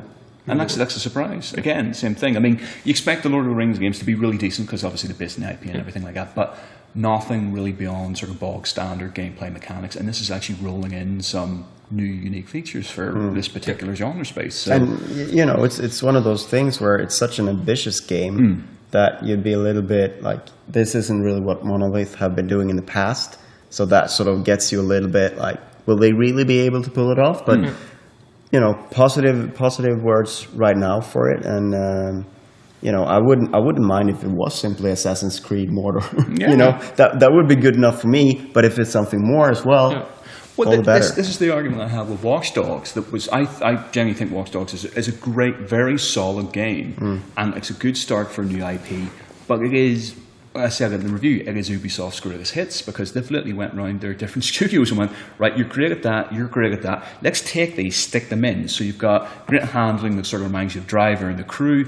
You've got stealth gameplay that reminds you of Splinter Cell. You've got the open world sort of parkour of Assassin's Creed. There's all these little bits, and it's the best bits out of all those games that were combined and made something really decent. But there's nothing really unique about it. Like even the hacking thing is just essentially an extension, a new gun, basically, because you're doing the same mechanics, basically. With Shadow, it feels like you've got all these best bits and something new on top of that. And I think it is fine for games to have a foundation of the best bits of games in the genre space that work really well. I mean, everybody uses the combat system from Batman now because you're flawless. But you need to add in an extra bit that is very uniquely your own to make sure your game's going to be remembered beyond the Christmas sale. It's going to be one of those people that are asking for the sequel. It's funny about Shadow of Mordor because obviously everyone's talking to them about their influences, but they make sure that Batman is the only one they mention because, of course, they work Warner and Rocksteady is a sister studio, so there's no problem, no shame in Batman's saying fine. we nicked the combat from Batman. That's okay. Oh, there's the thing. Yes, Arkham Knight. I'm looking forward to seeing that. Unfortunately, I haven't been along to see the reveals of this yet. I've seen the trailers, obviously, but if they show like a gameplay demo here, I can't wait for that as well. Even if it's a bigger version. And since I finished my list of 2, I've almost changed my mind. Oh yeah. Yeah. Now, I mean, I really want to get my hands on Witcher 3. Yeah. Oh God. But that's not hands-on though.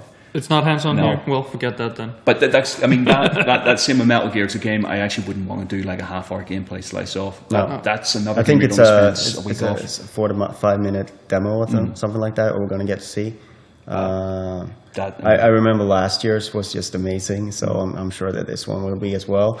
And, I think we're all very excited about that one. I think they did the E3 gameplay trailer a few days ago, and then any website I go to now, there's big banners for pre-orders, and it's just like, I will click on that because that looked amazing. Single player is amazing. Should we see if Nick wants to jump in and talk about his looking forward to? I'll say goodbye. Dory, ladies and gentlemen, Dory. He's not really going too far. He's going about 5 feet away. Also, this is sort of an anniversary for me as well. 53. Hey, halfway there. Yeah, working on it. Got to start somewhere. Okay, Nicky, so tell us. So the thing I was thinking about it behind the camera. The games I really want to see and try are sort of games that I know we're not going to get hands-on with. I really want to try. I'm a Call of Duty guy. I want to try that. We'd never get hands-on with that at E3. And then hopefully we get to see some Last Guardian. If they show that, I doubt we'll yes, we should actually talk about that again. But I doubt we'll get to have hands-on with it. Maybe, but that would be... and then unannounced stuff. But Last Guardian. A game they said was cancelled, and then Sony went, no, it's not cancelled. Yeah, IGN went out with the fact that they said officially it's cancelled, which obviously it's not officially cancelled because there wasn't an official statement. And then Sony officially went out and said, it's officially not cancelled. So we were talking about this before the stream. The idea was that if they hadn't denied it, if Sony hadn't denied it officially, it would have been an awesome thing to do at the conference tomorrow, to turn around and go, oh, it's a game, apparently we're cancelling. Well, Cut to. but check this out. But you were saying because they've denied it officially, that would suggest that they're they're not not going to show showing anything from it. Maybe. I think they haven't said it's going to be there. We don't know anything, but I will sort of be disappointed if they don't show it. And I agree. I've been disappointed many times. Yeah, but this is the first time where before there's been there's a chance they'll show it and all that, but this was the first time I was like, this is the time. With all the delays, moving games to next year, there's a lot of room for games in the fall. It would make sense. They have prepared it for PS4. Be a good time to put it out. But yeah, I agree. Probably it feels like even if they showed a trailer for it now, there wouldn't be that much. It would just be you don't think so? No, I mean, of course, it depends on the trailer, of course. People obviously want to see it. People want this game. But there's that sense they need to do a whole lot more. If you said it's going to come out this year, they have to do something spectacular. Yeah. Like show I could see it go both ways. I think it is a good show capper. Just like Beyond Good and Evil 2, it's got that same vibe. Even though neither of the games sort of are blockbuster sellers or anything like that, it's the kind of game that would make the fans go bananas at the end. I think it's a good title like that. So. But like you said, the way they denied it, I doubt that's their main, because they were given such an opportunity, you know. Yeah. If everybody thought it was cancelled. Yeah, that would have been amazing. Yeah. That would remind me of 2 years ago when they did the Sony press conference. What they ended with was Last of Us, which I think is still my favorite E3 demo of all time at a press conference. Yeah. And I think it was Bruce Straley who played. Like all dark, you see like a silhouette, you see the gameplay, awesome gameplay, and just drops the controller and walks off. I mean, I think Last Guardian could either have been totally underwhelming if they had showed it here. We'll see if it happens, or it can be a thing that people will go crazy over. And could be a drop the controller moment at the end. I totally agree. But I mean, that's what I hope for. I hope for Call of Duty, as I said. And then it's the unannounced stuff. There isn't. I mean, there's a lot of games that I want to get hands on with, but there's nothing that's really burning for me at the moment. So yeah, like I said, Call of Duty would be the main one. Yeah, go for it, but it won't happen yet. Just to ask you, even we're talking about what your hands on Uncharted 4. You think you're going to? What do you think you're going to show? I think with the whole move with Emmy Hennig and Bruce Straley and Neil Druckmann officially taking over Uncharted, I think they're not early. Like they're too early in the development to show anything. And I think they learned from. They kind of needed to show that Uncharted logo when they did, but I think now they need to wait until they have something more substantial. You think so? You think like a little CGI trailer? There can be something, but I don't. If they do show something, they're not going to be far enough to really have anything. But you think that it's basically being rebooted then? Yeah. I think so. But I mean, we'll see. It's hard to tell. Either way, you'll be coming out of a conference with a massive grin on your face. I hope so. There's always the thing, if you're really excited for conference, there's a good chance you'll be disappointed. I think that has been... Don't read those fanboy lists that come out, that leak out, because you're always going to get disappointed. That I think has been Ubisoft's strength the last couple of years. They have managed to have Watch Dogs in the Division, which we didn't know about, and look cool. We sort of knew about the Division, but we didn't know that it was going to be that huge. Yeah. And that was the thing. I mean, I don't think I have come out of the conference yet, whilst I've only been doing the E3 run for 3 years. Rookie. Still a rookie. 10 years in the industry, but only 3 years of E3. I don't think I've come out of the conference yet and went either, oh, that was a bit crap, or, oh, they didn't show this, because there's been so much good stuff and surprises and stuff like that. I've been coming out very entertained and enthusiastic about, like we said right at the start, about what the next year will be now, because it gets more concrete. I mean, that's for me. I come out of E3 week and sit down and then start planning the print magazine for the next 12 months, going, right, we've got this, we've got this. Yeah, for me, E3 is more about that. It's about the press conferences. It's about hopefully seeing Last Guardian. It'd be awesome to see Uncharted, new IPs, and seeing. I would really love to see something from the Amy Hennig Star Wars visual game. But I think that's also too early. Maybe if they show something, it might also be that, you know, a logo or a title or something. Okay, so but that's the sort of stuff I'm really excited about. Because presumably that is the movie tie-in that she's working on, and they wouldn't want to show that before. Also, they just started it. Like she left Naughty Dog like a couple of months Star ago. Wars But they were working on it before, I think. Yeah. So she probably stepped into the creative director. Who was with me for the Bounty Hunter? Star Wars Bounty Hunter presentation we went into, and they showed like 13. I was there. I think didn't you? I That didn't. was I us. didn't. That is one of my like E3 moments. Like I think that has been the game I've been most excited for in my entire life. Like going into a demo and seeing that, and then like a couple months later, they're like, "No, it's not happening. We canceled it." And then because what we saw was sort of an Uncharted-looking game, that sort of character. Lower levels Coruscant, which looks awesome. We said bounty hunter stuff, and then later we found out, it's a Django Fett. I was just wearing a Django t-shirt. Yeah. So, I love Boba Fett. Yeah. Sorry, Boba Fett. So excited for that, and then they tell us that like it was a Boba Fett game. But 1313 was always like the number for Boba Fett, wasn't it? So everyone was sort of that. Even before they showed it, people were like, "Oh, it's going to be the Boba Fett game." Then they showed it without Boba Fett, and everyone was like, "Oh, it's not Boba Fett." And then they sort of after it got cancelled, we learned it was actually so amazing. Well, I guess they're reconfiguring it for the new Star Wars plans. Obviously, they've turned around and said that about expanding the canon and stuff like that. What will be official? So I think they'll show the initial maybe teaser bits of Star Wars, maybe at San Diego Comic-Con. Nothing. Yeah, the film. Not any trailer or anything like that. Yeah, the film. And then you'll have maybe the first trailer Christmas. And then next year, they'll do the announcement of the tie-in. Do you think the visual game will be the tie-in game? Yeah.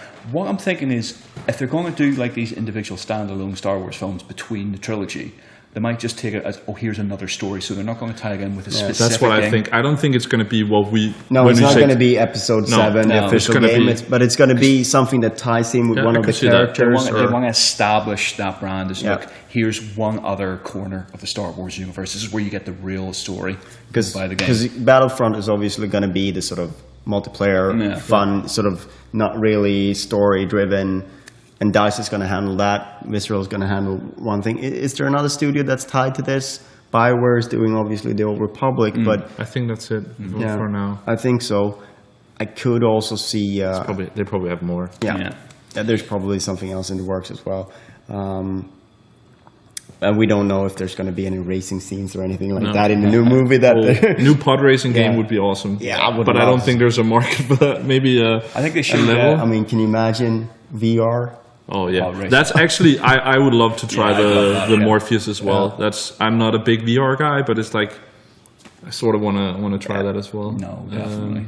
That could be cool. One thing I'm really excited about now I hope we see more at E3 is the way that we've had something like Infamous that I really like, single player only game. Mm-hmm. We have something like Titanfall, focus on multiplayer that we're not getting. Like at the end of last gen, it was a lot of. I really loved to have everything. I really loved Tomb Raider, but there was a tacked on multiplayer, and there were multiplayer games that had tacked on single player. That we're getting, games that are what the game is good at. And to see that evolve. And it also makes all kinds of sense that you only spend money on what's actually going to sell the game, instead of spending a lot of money on things that I think we've got. It's like so expensive. Yeah. It's so expensive to make games that.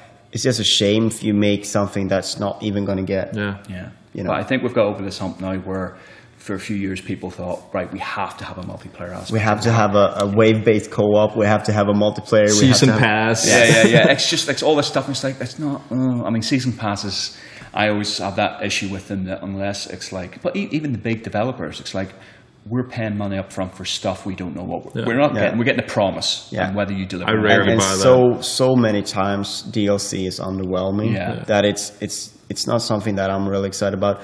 I can understand it for multiplayer games that you want to be along to get it. I always buy Call of Duty. I know I'm going to buy those maps anyway. But when it comes to like single player add-ons and stuff like that, a lot of that's, and even games that I really love, and then you turn it out and you get maybe 3 hours of something that's worse than the main game. There's a reason this was on the cutting room floor. At least you can wait and see if see the reviews of the DLC drop. Is that something I want to buy? I really enjoyed the Last of Us DLC, but in the end, 2 out of 3 of those were multiplayer that I actually haven't played.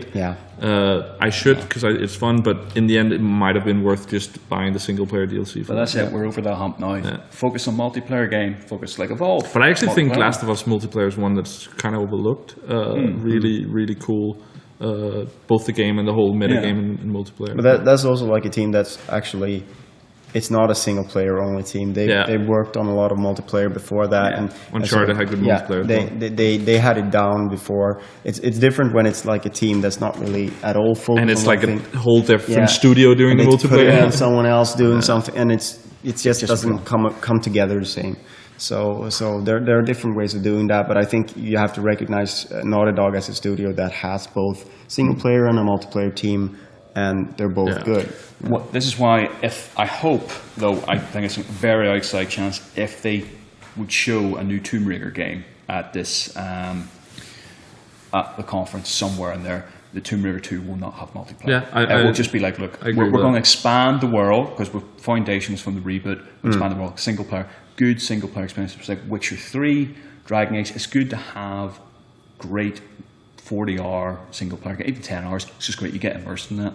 I was actually just going to go talking about Tomb Raider 2. So I've thrown down a couple of names here about things that I would like to see at E3 this year. See whether it's stuff actually most of it we've talked about over the course of the stream here. So Beyond Good and Evil 2, what do you think the chances are of something? I think there's good chances of that. I mean, I think I did an article with percentages, and I think I had it at 70 or 65 or something like that. Being shown in some capacity. I would go with something like 60 or something. Okay. Deus Ex. The next, I can't remember what the actual full subtitle of the new one is, but what was that? They had there was like a great universe. Yeah, Deus Ex universe or something like that. That was like the greater thing, and then I don't think it's the proper place to reveal it. I think that's something that would lend itself much better to a magazine exclusive, and then sort of get the coverage out, because maybe also a little early. Since likely they're only scaling up that after Thief. So maybe a little bit early as well, and also one of those things where you get the same kind of impact anytime, because the fans are there. Could be but at E3 it would be overwhelmed by everything else that's coming out. That's why we're seeing all the stuff now, like Far Cry being announced before. A lot of games has been announced like in the weeks up, because they'll get their own day sort of with the announcement. And all the delays have come before, so you don't come to E3 with a trailer. Oh, by the way, it's delayed. When's it going? No idea. At least it did with Mirror's Edge last year. That reminds me, one game I don't know if it'll be hands-on. I would love to get hands-on with The Order, but I guess that's too early as well. No, I think that will be. I mean, I think it's a good chance. I think it's going to be one of the. I mean, it's early 2015, so I think it's going to be one of those games that they're going to show focus, but I'm not sure hands-on. It's a single-player action adventure, so there's not. It's not. Isn't it co-op stuff? No. Oh, okay. They only showed a group. It's squad-based, but it's not single-player. Okay. Actually, talking about squad-based co-op sort of. At least what I know. Okay. Maybe I'm wrong. We'll see. No. So from The Order, new Gears of War. So my thought was they were just going to do a title, and that's it. I think that's too early as well. Yeah, I think the percentage is way lower on that, and if they show it, it's only going to be that. I think that franchise will benefit from taking a year or two more off. Absolutely. I think it's one of those things where they need to sort of ease back a little bit, but it also depends on what Microsoft needs for the conference. Like if they need to have a big then they hit, can use it like the Uncharted thing, like throw up a logo. Yes. Okay. Or like the Halo teaser. Yeah, exactly. Little Big Planet 3. I love it. You think there must be a sequel? Yeah. So Media Molecule have actually gone off, said we're not going to show our next game, but we've sort of heard that that's going to be something different. Yeah. So Little Big Planets is still in play. It could happen at E3 this year. What I would be interested in is to see who's handling it, like who's taking control. I would love a new Little Big Planet game. It's also one of those things like PS4 needs a Little Big Planet. Like it's gonna. I want it. Yeah. I mean, It's one of those cornerstones. Yeah, and it's one of those games that the sooner it gets out, the better it is, because the ecosystem will then sort of grow with. It's the also system. like a family game to get out that people know. Yeah, and I think Sony probably want a family game. I mean, they're getting SingStar out on PS4 this fall. Yeah, I think they want something that's big and family friendly. First party. Yeah. And sadly, Ratchet and Clank is not that kind of game anymore. I mean, they can still do well with Ratchet and Clank, but it's not the same impact as Little Big Planet. Jak and Daxter that I loved is nowhere to be seen. I would love a new Jak and Daxter, going back to the roots of the old platforming thing. Probably not. Do you think we'll see another? Because we know now Naughty Dog is working on Uncharted, and they have said that they have 2 projects. So do you think we'll see the second one, or do you think they'll let Uncharted have some focus? I think we're not going to hear about that second game, and I think it's a sequel to The Last of Us. I don't think so. That's the thing. I actually don't think they're going to do now. I think they started working on that. I could see that, but when Amy Hennig left and Neil and Bruce took over Uncharted, I think they put The Last of Us on hold. Yeah. And they're going to do...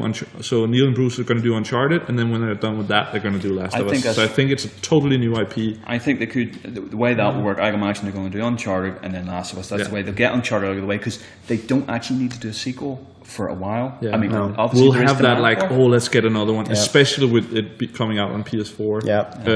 And like for me, Uncharted 2 was my favorite Uncharted.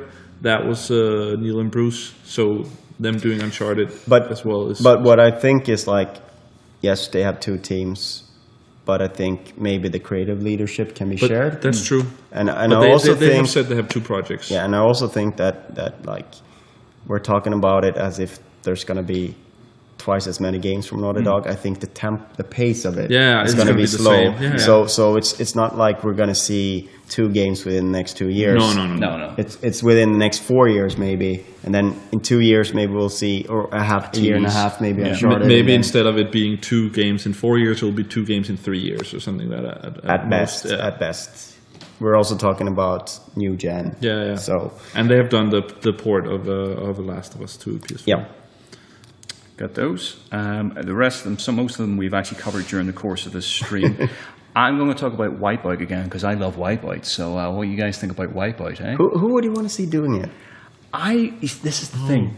Wipeout for me is Liverpool studio, and it's weird anyone else touching it. That's kind of how I don't kind of want one now, at least, because it's like they can't close that studio and then let someone else do it. Some of the ex-staff formed another studio. What was another that? Sony one? Not Sony. They've been working on Sony stuff. They worked on the Playroom, I think. Oh yeah. And they done some other stuff. Is that Cambridge or something? No. It's a new studio that's actually not Sony owned, but with some of the devs from there. I mean, they could work it. It just seems weird that they would close down the studio and then a couple of years later go right. Exactly. Now Wipeout, I know, doesn't have the same presence on Sony's platform as it did back in the 90s. Like you said, the same with Jak and Daxter. We're talking about Uncharted now, Killzone. How would you feel if it's not a UK studio doing it? I think it's weird. It's Ueda doing it. Yeah. They cancel Last Guardian to turn into Wipeout. For me, Wipeout was always Studio Liverpool and Designers Republic, right? Yeah. Now, I know Designers sort of let go after the third Wipeout game on PS1, and we've had a ton of games since then. Fusion, I never liked Fusion.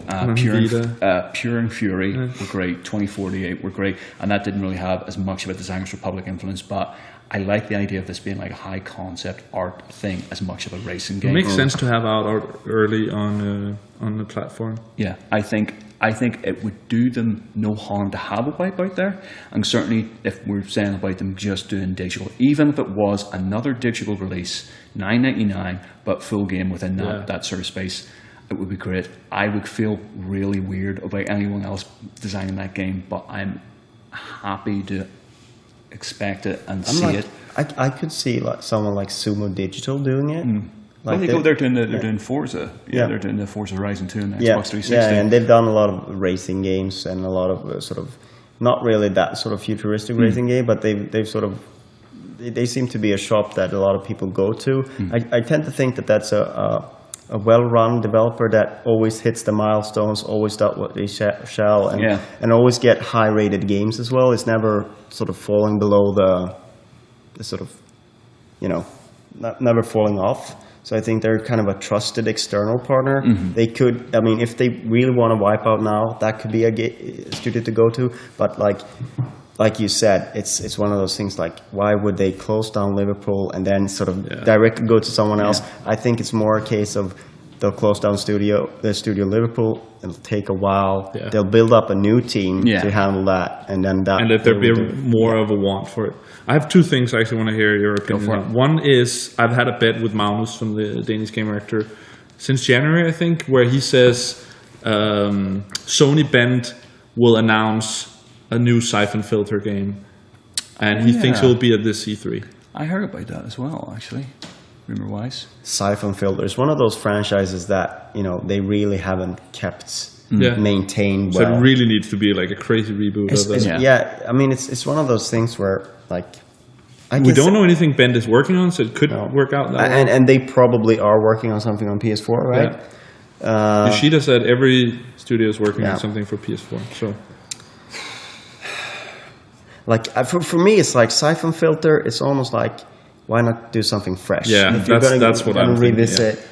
But hoping at least with my bet. Using a pre-existing brand, pre-existing IP. It's not really an E3 thing to announce either. Like, they could get some attention for it if they do it at the right time, but at E3 is not really. No, that would just get overshadowed by at least 3 things that Sony themselves are announcing. So, I'm not sure. I think a new Siphon Filter would work if they incorporated all the sort of elements of stealth and almost like action RPG sort of systems, player choice. A lot of stuff has happened since the last Siphon. Yeah, I mean, it can be an entirely new thing. I mean, that's why I'm. Was the one on PSP, right?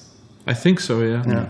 That's why I was glad that Prey 2 got kabooted. That original demo was just this looks so cool. I love that. That's like the 1313 thing where it's like, where is that game? So another bounty hunter. That's also one of those games that could still be alive somewhere else. It probably is, but I don't think it'll be anything like that concept that we saw. Too bad. And I could see the Siphon Filter thing working, but I agree with you. I think it's maybe just not the right time or place. They could do that as a separate event somewhere down the way. All right. The other thing, as people said in the chat, I have been playing Vita on the plane, and that's actually one thing I'm really excited for, that I want to get hands on as well.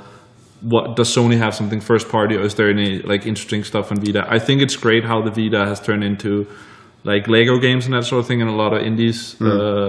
Recently they did God of War 1 and 2 came on. If you bought that as downloaded on PS3, you get it for free. So I've been enjoying that, but I would love to see some new Vita stuff, and I would love to get hands on with that. Well, they're going to obviously that companion pack with PS4, so it's being changed to more like a companion of the PS4 with the sort of remote play and everything. I too, I mean, I'm a huge Vita fan as well, but I can see that being downgraded, unfortunately, in E3. It will be. But I think both Vita and PS3, they'll show a little bit at the conference. They sort of need to. I think it'll be a montage of maybe more indie skewed titles for the Vita. And then some family stuff, but I can't see it. No, I don't think it'll be a big thing. I would love it. I mean, seriously, I would absolutely love it, but I'm also talking more about that it's at E3 more than at the conference. I think as I said, they will show some PS3, some Vita stuff a little bit at the conference, but don't you think they'll have something Vita, new Vita stuff? They'll have to. I mean, they can't really just... something maybe, but it's it's even I expect more at Gamescom from new announcement of Vita. We got that Murasaki Baby game coming. Yeah, I think that looks pretty cool. Do you think we'll within a year or two at least get a new Uncharted or an Infamous or something on Vita? I could see an Infamous coming. Certainly, I think. I don't think Uncharted. I think that's no. I think they've done that. Yeah. I think Infamous though. But Infamous, absolutely, and it's one of those things where you could take a junior team or a team that's not done something as big, get them on that. Bengt did with and sort of learn the ropes. And also like Ready at Dawn. Yeah. Ready at Dawn had done the same sort and of now role. they get to it's actually what a lot of studios do within Sony. They show like they can do a port, do a handheld version of a game, and then they get to do their own thing afterwards. Well, that's what we're hoping for. But I think that's about all the time we have. Thanks very much for joining us. Like I said, we Is will that be 2 hours? That is 2 hours over and done with. In right. fact, yeah. I could spend another 2. Now I couldn't. umami burgers. I've got food to get. So anyway, listen. Thanks for joining us. We're going to be here all week. Not here, but at the conference Over center. there. But we will be here streaming Tuesday, mornings? Wednesday, and Thursday in the morning, Really our early? time, sort of by 5, 6 o'clock your time, UK and Europe. Keep checking in with Gamereactor, your local sites, for all the coverage from the conferences as well as us, video interviews, hands-on. We've got a lot of nice stuff actually popping up around the conference time as soon as the conference is over. So check in the websites then. Embargoes, NDAs running out. Can't talk about anything, but there is stuff coming. Yeah, we'll be here all week. Come join us. Thanks for having us. And until next time, goodbye.